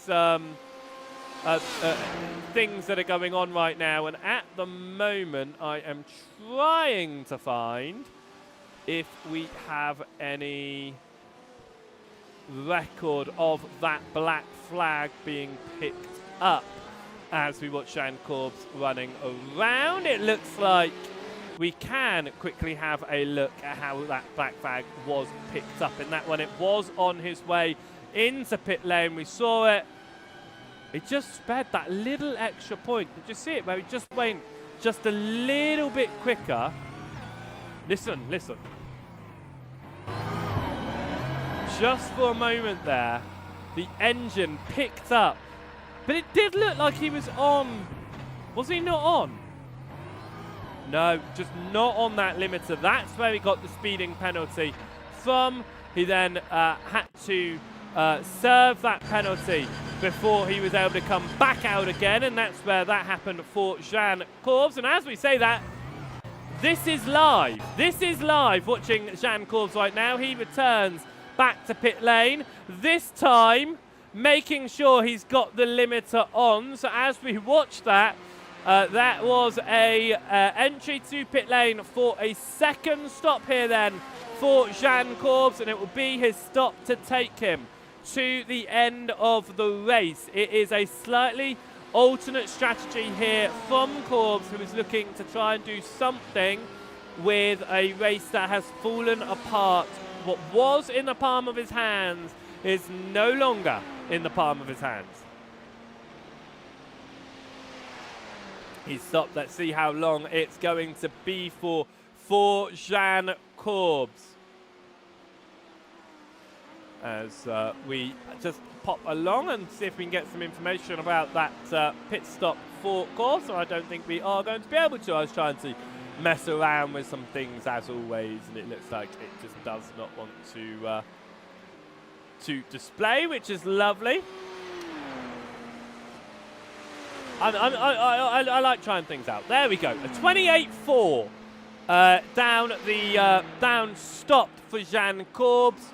Will come out of pit lane and we'll get back out onto the racing surface with a nice, well, a nice timed pit stop there. But yeah, that's what I was trying to do, and it sort of worked until it didn't work, as we have once again a jump back towards the front of the LMP1 field, because it is Julian Metzner who inherited the race lead from Jean Corbs, but by no means was out of the fight with Corbs, because even without the penalty, Metzner was right on the rear bumper of Corbs all the way until they pitted. So Metzner here doing a fantastic job to lead the way, and has gained a 5.5 second gap to Jack James right now, as Lucas Chatterton running around in 14th position. We got 17 LMP1s still running in this race. 4 LMP1s out of it, as Flip Van Zyl is the last of the LMP1s to be lapping right now, as we're going to have a look at Manning, see if any of the other drivers behind jump up, and they are not. It looks like we've got 5 GTEs out of this one. So out of the race in the P1 category is Lemeray, Gak, Pogue and Gallo. And then out in the GTE field, we've got Southfield, Marquez, Ramos, Spez, Pintinger and Roop, all out in that field as well. So a number of cars out in both fields. It's been a long one, but we've still got 17 P1s racing around there, 16 GTEs. There are still 2 very, very full fields as they run around, and it looks like, oh, I was told something happened to Ivan Trebet. It looks like it just happened to my timing screen, because that's what it likes to do, is when drivers disappear off of my timing screen, it likes to say they crashed. Oh my word! Wowzers, that was close for James there. Almost the end of the race for the man in P2. Let's have another watch of that. On board with the number 33 machine, it's GTE, the Porsche. He stays in the middle, he goes to the left. The Porsche just holding the middle of the circuit. The moment James picks his direction, that Porsche moves across to the left as Ali Afshar has received a meatball flag. Ali Afshar, fighting for the lead, spins on his own. And Ali Afshar will get that car facing the right way, but huge damage for Ali Afshar, the man who was battling with Adam State. And he is down and out of this one. Just a mistake on his own. And it promotes Martin Junk up into second position, just ahead of his teammate, Sean Chisholm. 1.7 seconds down, who now moves on to the podium. What a massive change around with 25 minutes left on the board now. Julian Metzner leads the overall race. Adam State leads the GTE race. Verdonk 1 seconds behind James now. We ride on board with Quinton, who sits in third, looking to try and potentially take second away from Jack James. James now 7.7 seconds behind Julian Metzner, who is just flying out the front of this race. Jean Corbs running around in about 11th position after his second stop in this race. There's an earlier stop, and it is going to... Oh, I thought that was about to be Verdonk coming down pit lane. He doesn't. He just opening up the radius of the chicanes as he's pushing to try and close up to Jack James across the timing lane. Goes Quentin Verdonk here. As Jean Corbs looked like potentially trying to catch up to Lewis Mason as well. That'll be to return into a top 10 in this race if he is able to keep it all together right now. Looks to the right-hand side of the I've forgotten the name of the car, the Ford. I believe that was a Sarah Dove, actually. It was of Sarah Dove in the 177 machine as Corbs continues to head around. Lucas Chatterton has picked up a black flag, so Lucas Chatterton is going to need to now visit pit lane and serve that penalty. He was in 15th in class and won't lose too much then with that one, but still a shame as it stands as we jump across to Mattila here, because Mattila's running about 11 seconds on his own here behind Quinton Verdonk. He's got a P1 driver a lap down just ahead of him. He's just having a nice little race out there all by himself. So is Andrew Pike running around in the 45 machine in the Porsche and the GTE. He's sitting in fourth position right now, promoted up there. Only 3 seconds off of a potential podium though, so Pike will be looking to find some time in that Porsche, potentially move up the order, as Corbs has just made his way past Lewis Mason. This is how that occurred out of the final chicane. It's just a great line through the chicane. Looks like a bit of boost there from Jan Corbs, turning up that power and flies past on the right-hand side in that one as we return to Verdonk in third position, looking to get up the inside of the BMW. 2 seconds between himself and James out in second, I should say, but still trying to do something with this one as James momentarily disappears, but does reappear there. So looking all good, and you can see in the rearview mirrors, can see the lights in the distance, but that is not going to be worrying Jack James at this stage, as we actually, let's go live, I would say, and in all of that. For some reason, we were a little bit behind on our timing. There we go. We'll go back live, and this is Jack James now. Still running around, like I said, with a bit of a gap down to Verdonk. Verdonk now has a Porsche in front of him through the Porsche curves. That is going to slow him down. He has to duck around the outside, but it is going to be an extra 6-7 tenths of a second loss over James right now, and we'll have to try and find a little bit of that time as Lucas Chatterton will come down pit lane to serve the penalty. While he was down pit lane, there is no doubt that he will look at trying to do a pit stop. Do you know what? This might have come from an attempted pit stop last lap. Gregory Lacquette also getting a black flag very recently. I'm trying to see where this black flag appeared for Chatterton as he comes down into the pit lane. I'm just having a flick back down, and here we go. Let's see what happened to Chatterton here. It looks like it's potentially speeding on the exit for Lucas Chatterton. Drops down, goes. Is it going to be speeding on the exit? Is it going to be the way he's left the pit lane?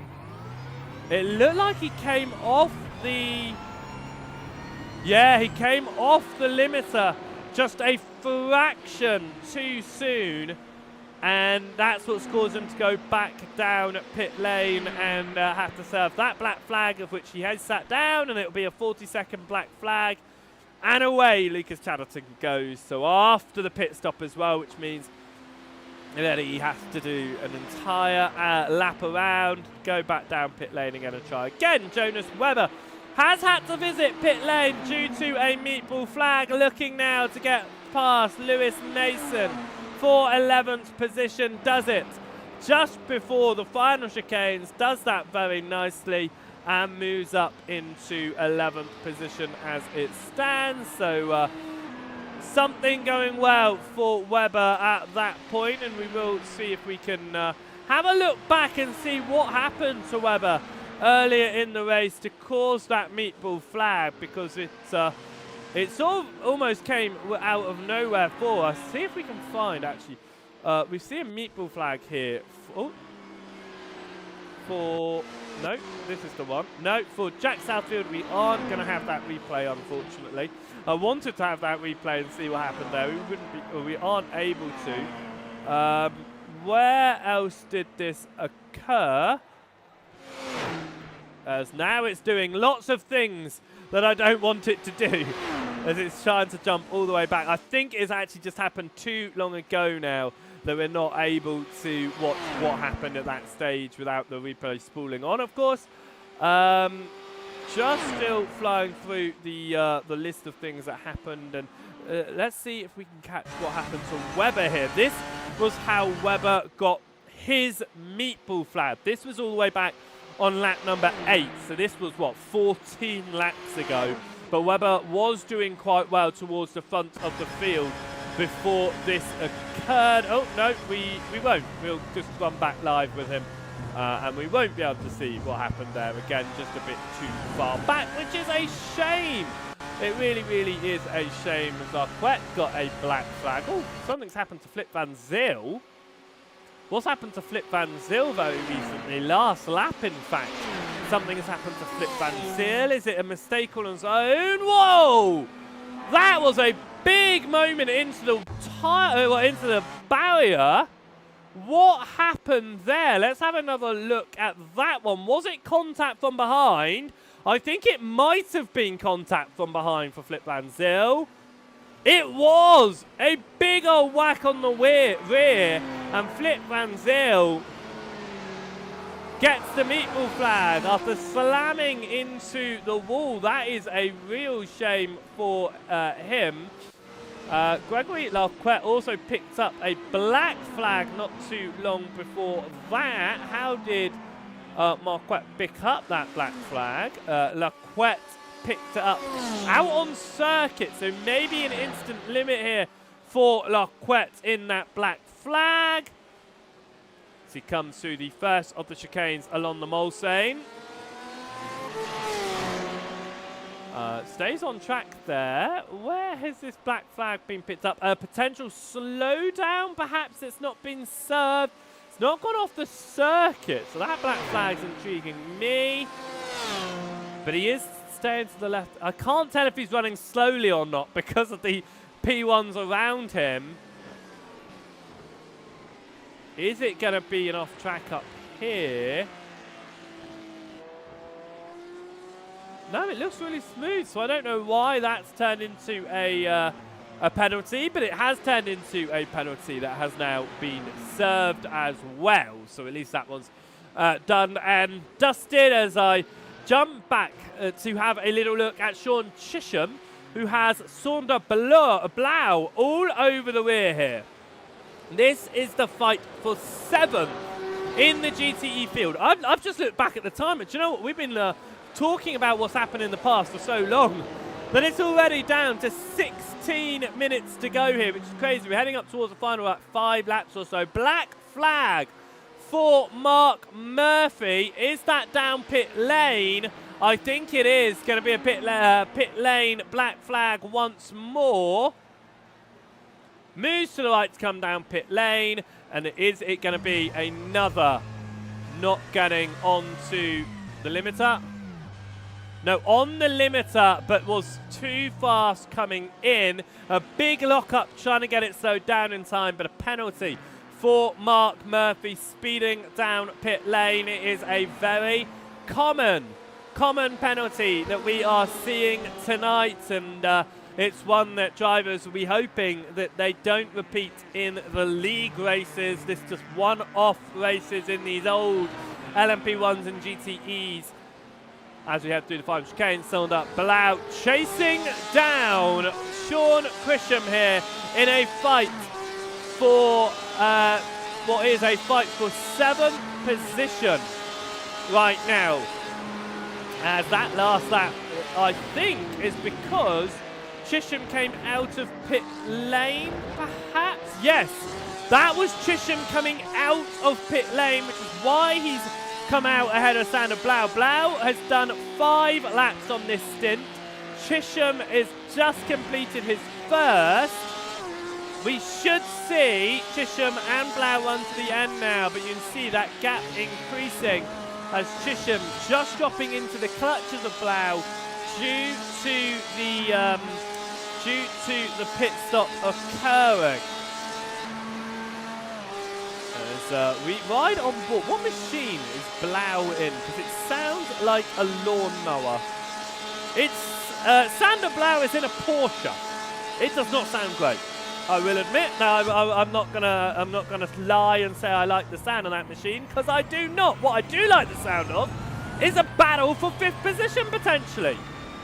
As this is Saul Mattila running around just ahead of Katalin Florin Miu. It looks like Miu running around actually just behind, a little bit closer than before. I thought it was a swap of positions. It was not. So Miu now right behind Mattila here, looking to try and potentially take 5th position in this race. Last lap, an invalid lap on Mattila's point, but faster that.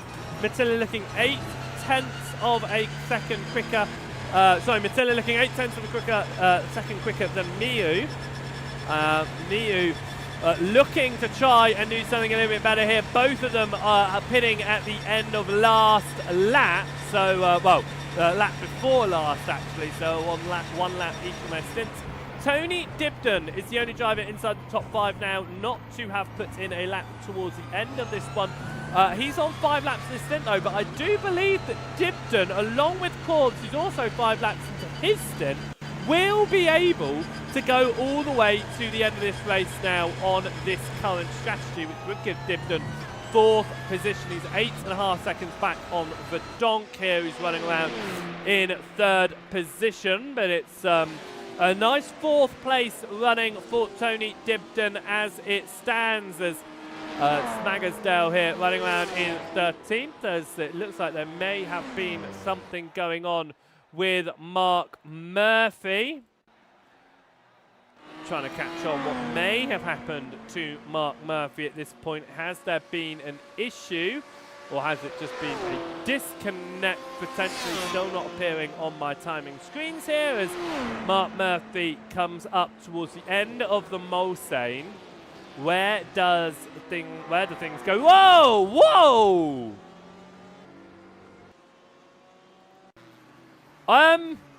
Mark Murphy running straight off at the end of the Mulsanne there. What happened?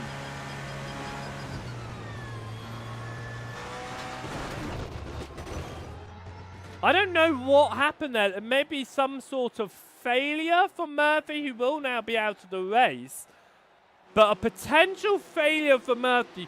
Got started. I thought he just full throttled it. He went down on the brakes and then the car started to speed up again.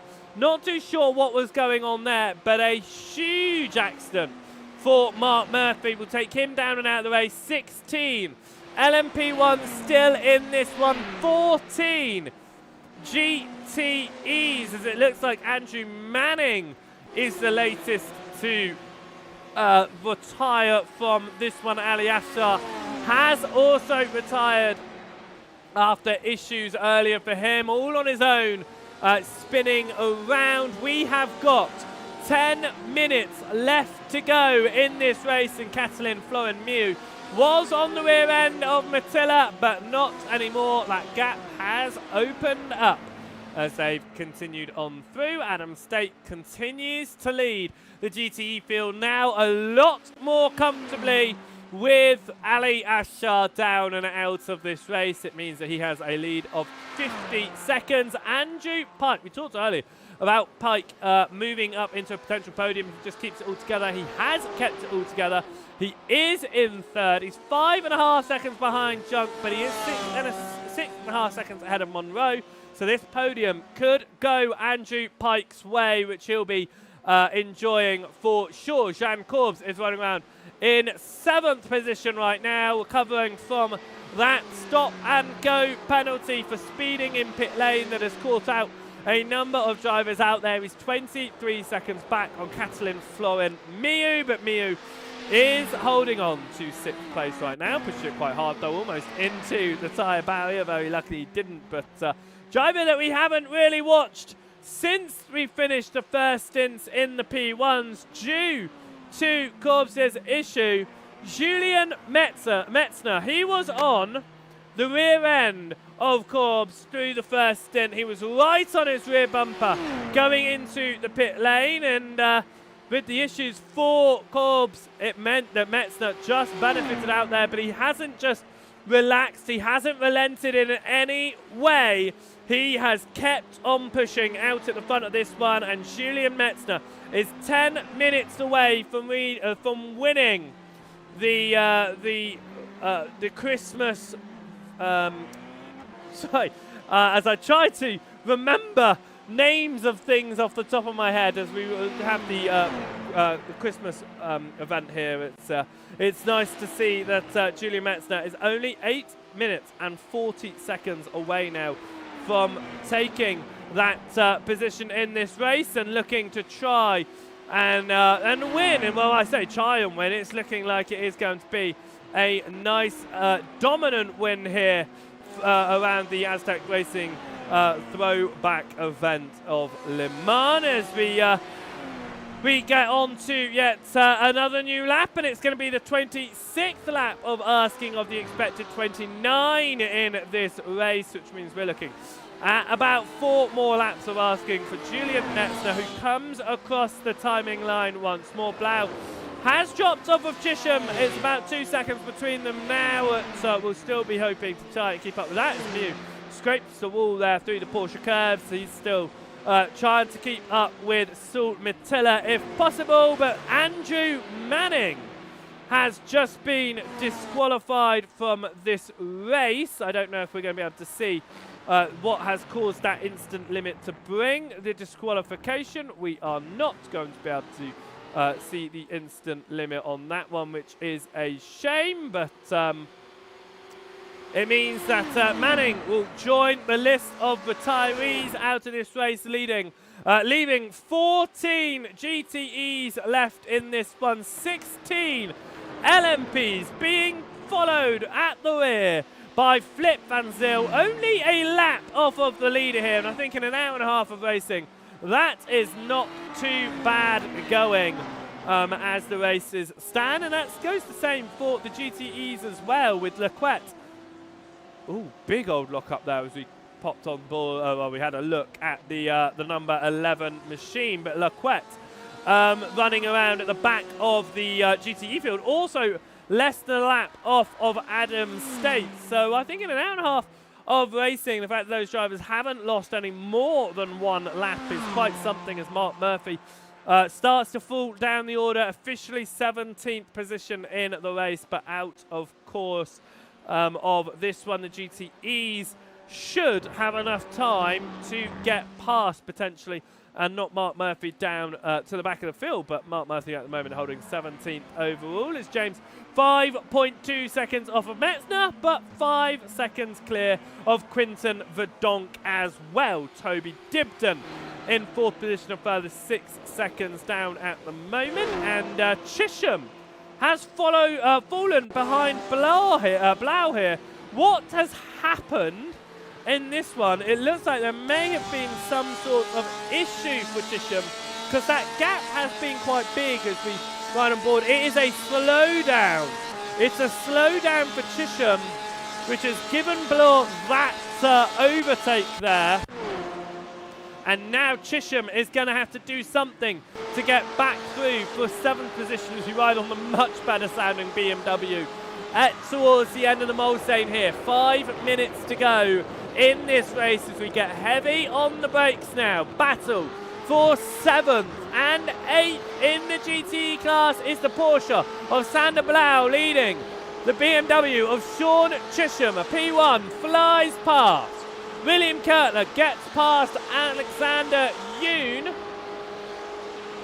in that fight that's going on as well, as the P1 splitting, going between the GTEs, who settle themselves back down onto the racing line once more as we continue to chase down Sander Blau, and that's going to be a lock-up from Blau, and through goes Sean Chisholm. A big mistake there will knock Sander Blau down the position. What could have been a great fight towards the end. It's a lock-up from Blau. Very easy to do through Indianapolis, running over that gravel and having to get back onto the racing surface, dumping a load of gravel on the circuit as he went as well. But a real shame for Sander Blau, who could have potentially held ahead of Sean Chisholm, but it just wasn't meant to be in that one, as Julian Metzner continues to head around here. 27th lap of asking. Looking at the timing, it's going to be 28 laps, which means this is the penultimate lap of the race now. It's Julian Metzner leading the way and doing so solidly. 4 seconds ahead of Jack James. If you are watching over on the YouTube for the first time here at the Aztec Racing's YouTube channel, make sure you hit that subscribe button so you're notified whenever we are live and have any events going on, but also whenever videos are posted as well. And make sure that you hit that like button so that you are notified when we go live, or hit that like button to show your support. You hit the subscribe button, so let us know when you go live. But to show your support, hit that like button. It really does help out with getting the streams out there and sharing amongst all of wonderful sim racing fans to see what amazing racing can be put on at the Aztec Racing League, and this Throwback one-off event really shows that as well. And with the potential of maybe bringing these cars back for a league of their own would be incredible, and the popularity of tonight's event could show something with that as well, as we watch Julian Metzner flashing his lights. He wants these GTEs out of the way. He wants to come around towards the final lap of asking around the Le Mans circuit. It has been an hour and a half of racing, and we are heading up towards the white flag lap as we watch Julian Metzner lead the way in the LMP1s. It is Adam State who was the GTE that Metzner just overtook, and Adam State is doing a great job leading in the GTE field as well. Mistake coming the way of his rival Ali Afshar, which stopped the battle for the lead in the GTE from occurring. It was a great one while it lasted, but Adam State leads the GTE field around. Julian Metzner, though, is going to see that white flag waving as he comes through the chicane for the penultimate time of asking. It has been a very strong race from Julian Metzner as we come across the timing line. Will we see the white flag wave is the real question there. We should, but we don't. I believe this still is the last lap, even though we don't see the white flag waving. at that one. I believe this is still the very last lap of the race. There's no way that we'll get any more in with where Julian Metzner is out on that circuit right now. So Metzner coming around on this final lap of the race and doing a great job, like I said, to not only take the fight to Corbs before his issues, but to be able to hold on out there as well and maintain a very good gap over Jack James, Quinton Verdonk, Tony Dibden, Saul Mattilla. Good, strong drivers out there as well. This has been a very good race for Metzner as we head up towards the first of the chicanes along the Mulsanne. GTE in front of him moves to the left-hand side as Corbs going for the purple lap on the penultimate lap of asking there, as Corbs has made his way past Webber very recently as well for 7th position, with Webber running in 8th position right now. So a couple of changes going on there for Webber and Corbs, so they'll certainly be trying to battle it out. So will Tony Dibden, who is now only 0.7 of a second off of Quinton Verdonk here as we head up towards the second chicane on the Mulsanne. Tony Dibden trying to close in that gap and will do so as the white flag comes out. Verdonk's off the circuit and through goes Tony Dibden for 3rd position. Verdonk is going to be all over the rear, trying to do something. There's major damage for Quinton Verdonk. What has happened for Verdonk? Has it happened earlier in the lap for Quinton Verdonk, which is why that gap's closed down quite so much as it did? Quinton Verdonk has had some major damage. I cannot see anything that popped up saying he had anything more than enough. Jack, it is a huge whack onto the wall. A huge whack for Quinton Verdonk. That has caused some major damage here. But Julian Metzner will stay away from any major damage as we head up towards the Porsche curves for the final time here in Le Mans for the ATRL's Christmas Throwback. Julian Metzner started this race in 2nd, maintained 2nd until the pit stops. Issues went the way of Jan Corbs, but that does not discredit Metzner's dominant drive, over 8 seconds clear of Jack James. Metzner will take home the win in the P1s. Mia is close to Mattilla here in a potential fight for 5th in class. Adam State comes around behind. Adam State has had a great race as well. Again, having a fantastic fight all through the first stint with Ali Afshar. A mistake on his own from Afshar sent him spinning into the barriers and out of the race. And Adam State has just remained dominant at the front from there. Adam State will come through to win by 58 seconds. What a drive for the number 18. Adam State comes out of the final chicane to win the GTE field, over a minute clear. Webber, it comes home just behind Jan Corbs. It is not enough to take 7th position, but a win for Julian Metzner, who is out of fuel at the end of this one. Has to get the push from his teammate. Oh no, he's the one pushing his teammate. Of the 33 of Jack James, who came home 2nd, as they go to celebrate. Adam State will celebrate his win in the GTE field. A great, great race for Adam State, and a great race for Julian Metzner, taking wins in their respective classes. As still we have drivers running around. I believe that is everybody now finishing up, as Lewis Mason is chasing down Andy Bootland. Bootland chasing down Stephen Dunn. They'll come home 10th, 11th and 12th position in class.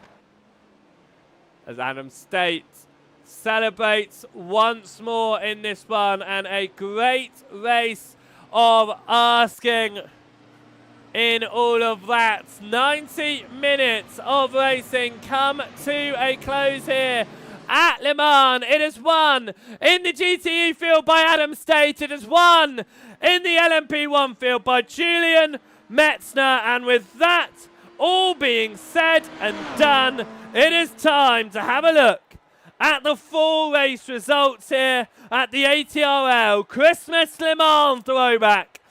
With the LMP1s, Julian Metzner comes home victor ahead of Jack James. Tony Dibben came home in third ahead of Quinton Verdonk. Saul Matilla crossed the line in fifth. Catalin Florin Miu in sixth. Jan Corbs came home in seventh position ahead Jonas Weber. Benjamin Massey came home in ninth, and Stephen Dunn rounded out the top 10. Andy Bootland came home in 11th ahead of Lewis Mason. James Smaggersgale came home the first of those, a lap down ahead of Toby Deck and Lucas Chatterton. And Flip Van Zyl rounded out your drivers in your LMP1 field to finish the race. Out was Mark Murphy, Dominic Gallo, Riley Pogue, Melvin Gack and Matteo Lemeray. In our GTE field, it was a win, of course, for Adam State ahead of Martin Junk. It was Andrew Pike who took home the podium ahead of Luca Monroe. Sarah Dove came home to take home fifth, just ahead of Jesus Saavedra. It was Sean Chisholm who came home in seventh ahead of Saundra Blau. Ninth to Ivan Trebeskov, and 10th was Eric Johansson.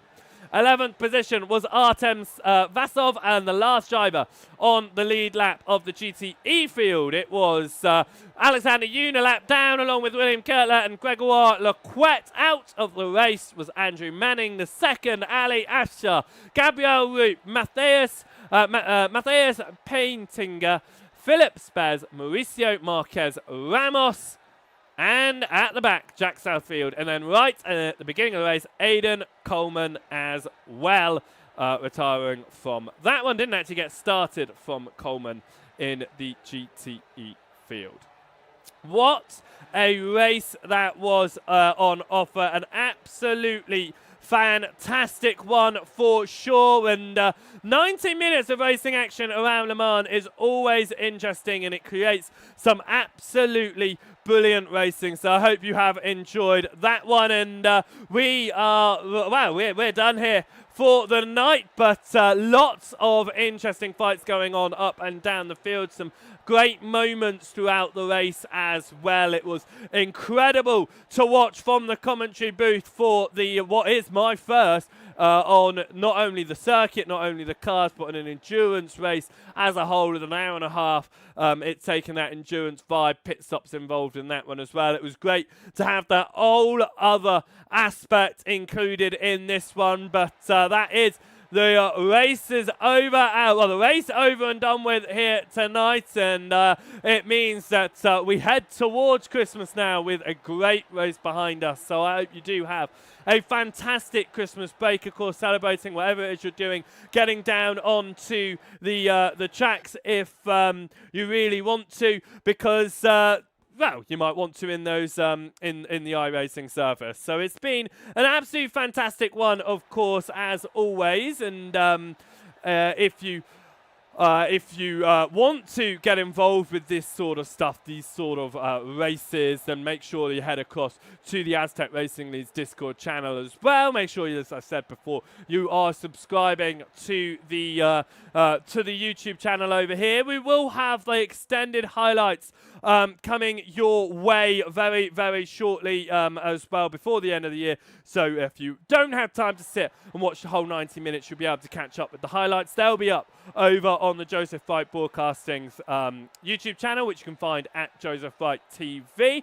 And it is going to be a great way to end off. We will catch up with a couple of drivers then who have taken part in tonight's event. And the first driver that we are going to pull across into the booth here was Shaul Matilla, who came home, took home 5th in that race. It was a very close fight a number of times towards the front of that one. Talk it through your perspective.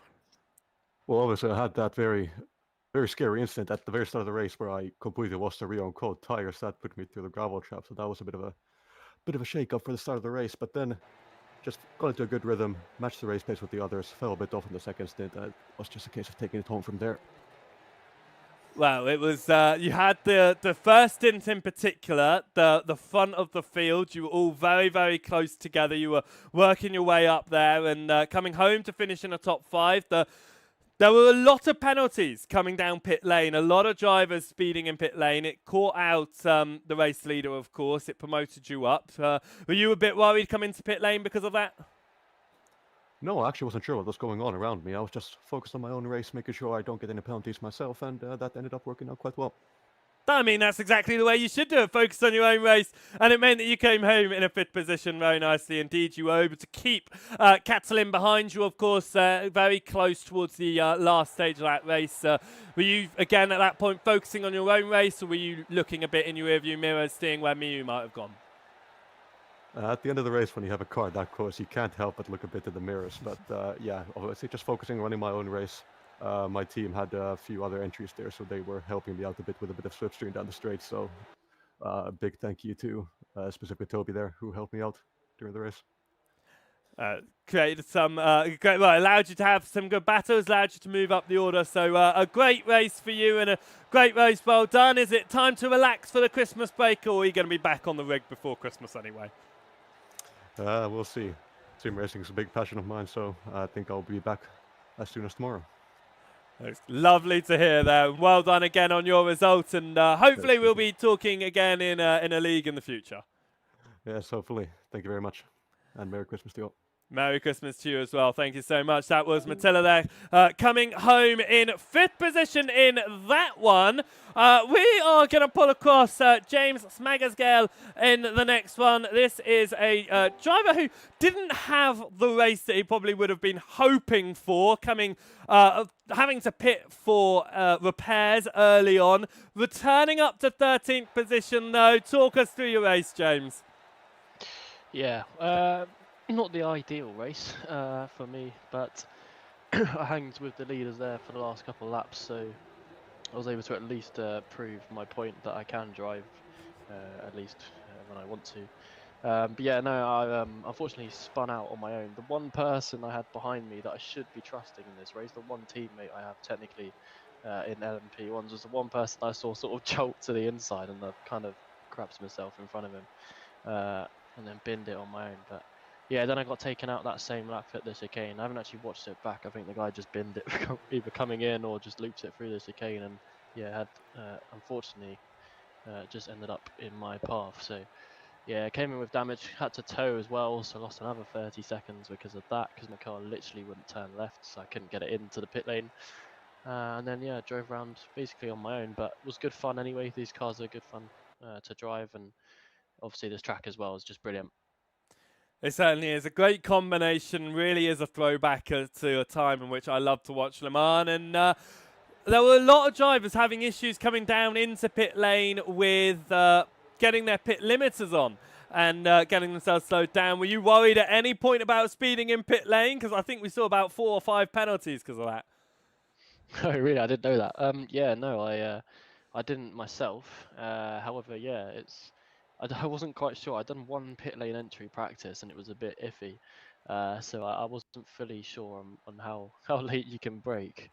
But I guess whether those people are also having lockups or whatever, or just forgetting to put the button on, easily done. Wow, and not a race that you would have wanted out of it, James. As you said, it was great fun with these cars, the LMP1s and the GTEs, and it'll be a hope that we see them in the future. Very popular tonight, so maybe a return onto the track for a league next year. Yeah, possibly. I think those who are watching should keep their eyes peeled for a series, maybe. Maybe. Who knows? Not to confirm. coming in the next couple of days, which yeah, will be good fun to start the next year. There's obviously quite a lot of interest in this as a set of cars racing against each other, and then the tracks as well as the series. But yeah, it's been just to round out as well. You know, it's been a great year for us as a league, as a team. So yeah, it was a nice evening to finish that off. A very nice evening to finish it indeed, James. So thank you so much for popping into the commentary booth and talking to us there. And I hope you have a brilliant Christmas. Yeah, you too. Thank you very much. And that was James Magasgale there, who came home in 13th position in class. We are going to talk to the man of the hour in that one, because he came home with a very, very good result. What could have been a second position, but taking advantage. But again, I say it's not just about the unfortunate luck to the others. You showed amazing pace out there, Julian, and you came home to win by almost 9 seconds by the end of it. Talk us through it. I mean, I really tried to just not do anything stupid, for example, killing GTEs or stuff like that. So I was managing more mainly rather than having big pace. Well, you showed good pace. You were on the back end of Jean, obviously, through the first stint before he picked up the penalty, and he went for speeding into pit lane. How were you feeling in that first stint, running really, really close to Jean? I was debating whether you were trying to fuel save or not, sticking behind. Was that your plan? My plan mainly was just like saving energy behind him, not fuel saving particularly, but we were also in a VC, so it was like we were talking with each other, and I didn't need to lead at that point, in my head at least, so I was just staying behind him. Wow, you had a very, very good and strong race there in the P1s. Is it a car that you enjoy driving, you've got practice driving, or is it one that you've picked up and you just found the hang of it? I've picked it up in November, did like a few laps on it just because of this race. Actually, I picked it up, and I did probably 20 laps of practice and then went into here. Didn't expect loads of stuff, but worked out quite well, I guess. That's worked out incredibly well to pick it up straight away before this event, and then just put in the 20 laps of practice, which is less than a race length worth of practice, and you still managed to find that amount of speed. And in the YouTube chat at the beginning during qualifying, the speed up there at the front was just absolutely mind-blowing. They couldn't believe it, and you were one of those, of course, at the front. So you showed a lot of pace, and you came out with a victory. So what a way to end 2025 with a nice win before Christmas. Yeah, definitely. I've not won a lot this year, so I'm quite happy. And thanks for hosting the race to all of the staff and stuff. Wow. Well done, Julian, with that one, with your victory, and have a brilliant Christmas. You too. Thank you. Julian Metzner there, coming home to win all of that one. And then we're going to pull in Luca Monroe, who came home in 4th position in the GTE field. And it could have been a little bit more, but at the same time, it was a very, very strong result by the end of it, Luca. Yeah, indeed, definitely. I'd got overtaken in the pits by Andrew Pike, and I tried to stay with him, getting in the slipstream. Then I had a little spin. Well, I wouldn't say a full spin at least, but I lost a lot of time, and then I just didn't have the pace. But yeah, and then it would have ended up being a podium if I had managed to not screw up there. But I will very happily take 4th in this field of very high caliber drivers.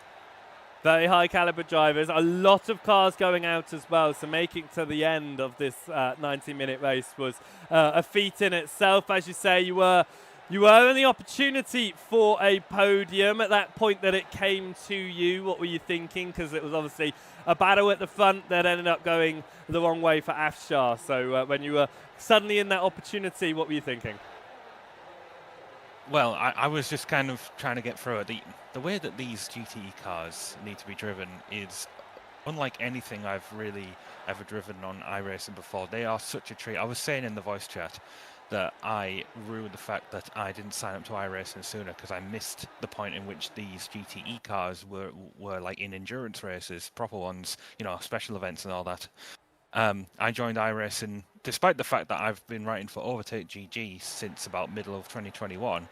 I've actually only just been sim racing myself since the start of 2023, and I really relish a lot of the challenges that come with the with so many different cars. I value a lot versatility with cars, sorry. And these GTE cars are just a complete and utter joy to drive. So even though I did miss out on the podium, I'm still very happy that I committed to this event. Although I'm absolutely tired out of my mind because I woke up before 8 AM to watch the Gran Turismo World Series Manufacturers Cup Grand Final. And now I'm going to have to go to bed soon and wake up in time for the Nations Cup at 6 AM. So I'm going to be very sleep deprived tomorrow, I'm sure. Well, sleep deprived, but had an evening full of fun. It balances itself out, I'm sure, there, Luca. What an evening, though, and a nice way to end the year as well as we head up towards Christmas. Yeah, very much indeed. Thank you very much for hosting the event, guys.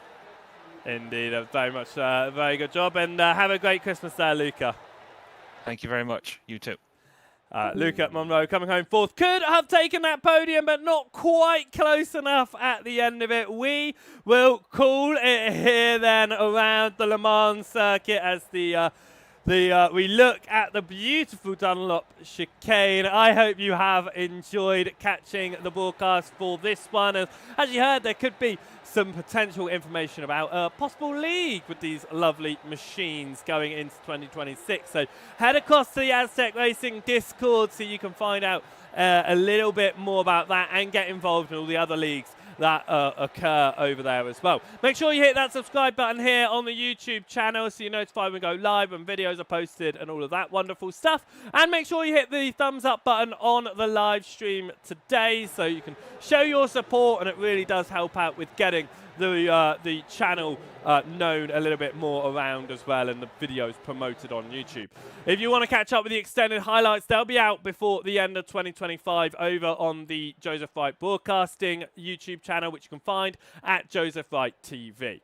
Until then, though, I really hope you have a fantastic Christmas and you have a wonderful New Year's celebrations as well, and I hope you have fun whatever it is you're going to be doing, sim racing or not sim racing, over the winter period. So thank you so much for watching here tonight at the Aztec Racing League, and from me, Joseph Wright at Joseph Wright Broadcasting, and until next time, I hope you have a wonderful, wonderful time. Thank you very much for watching. We'll see you next time. Goodbye.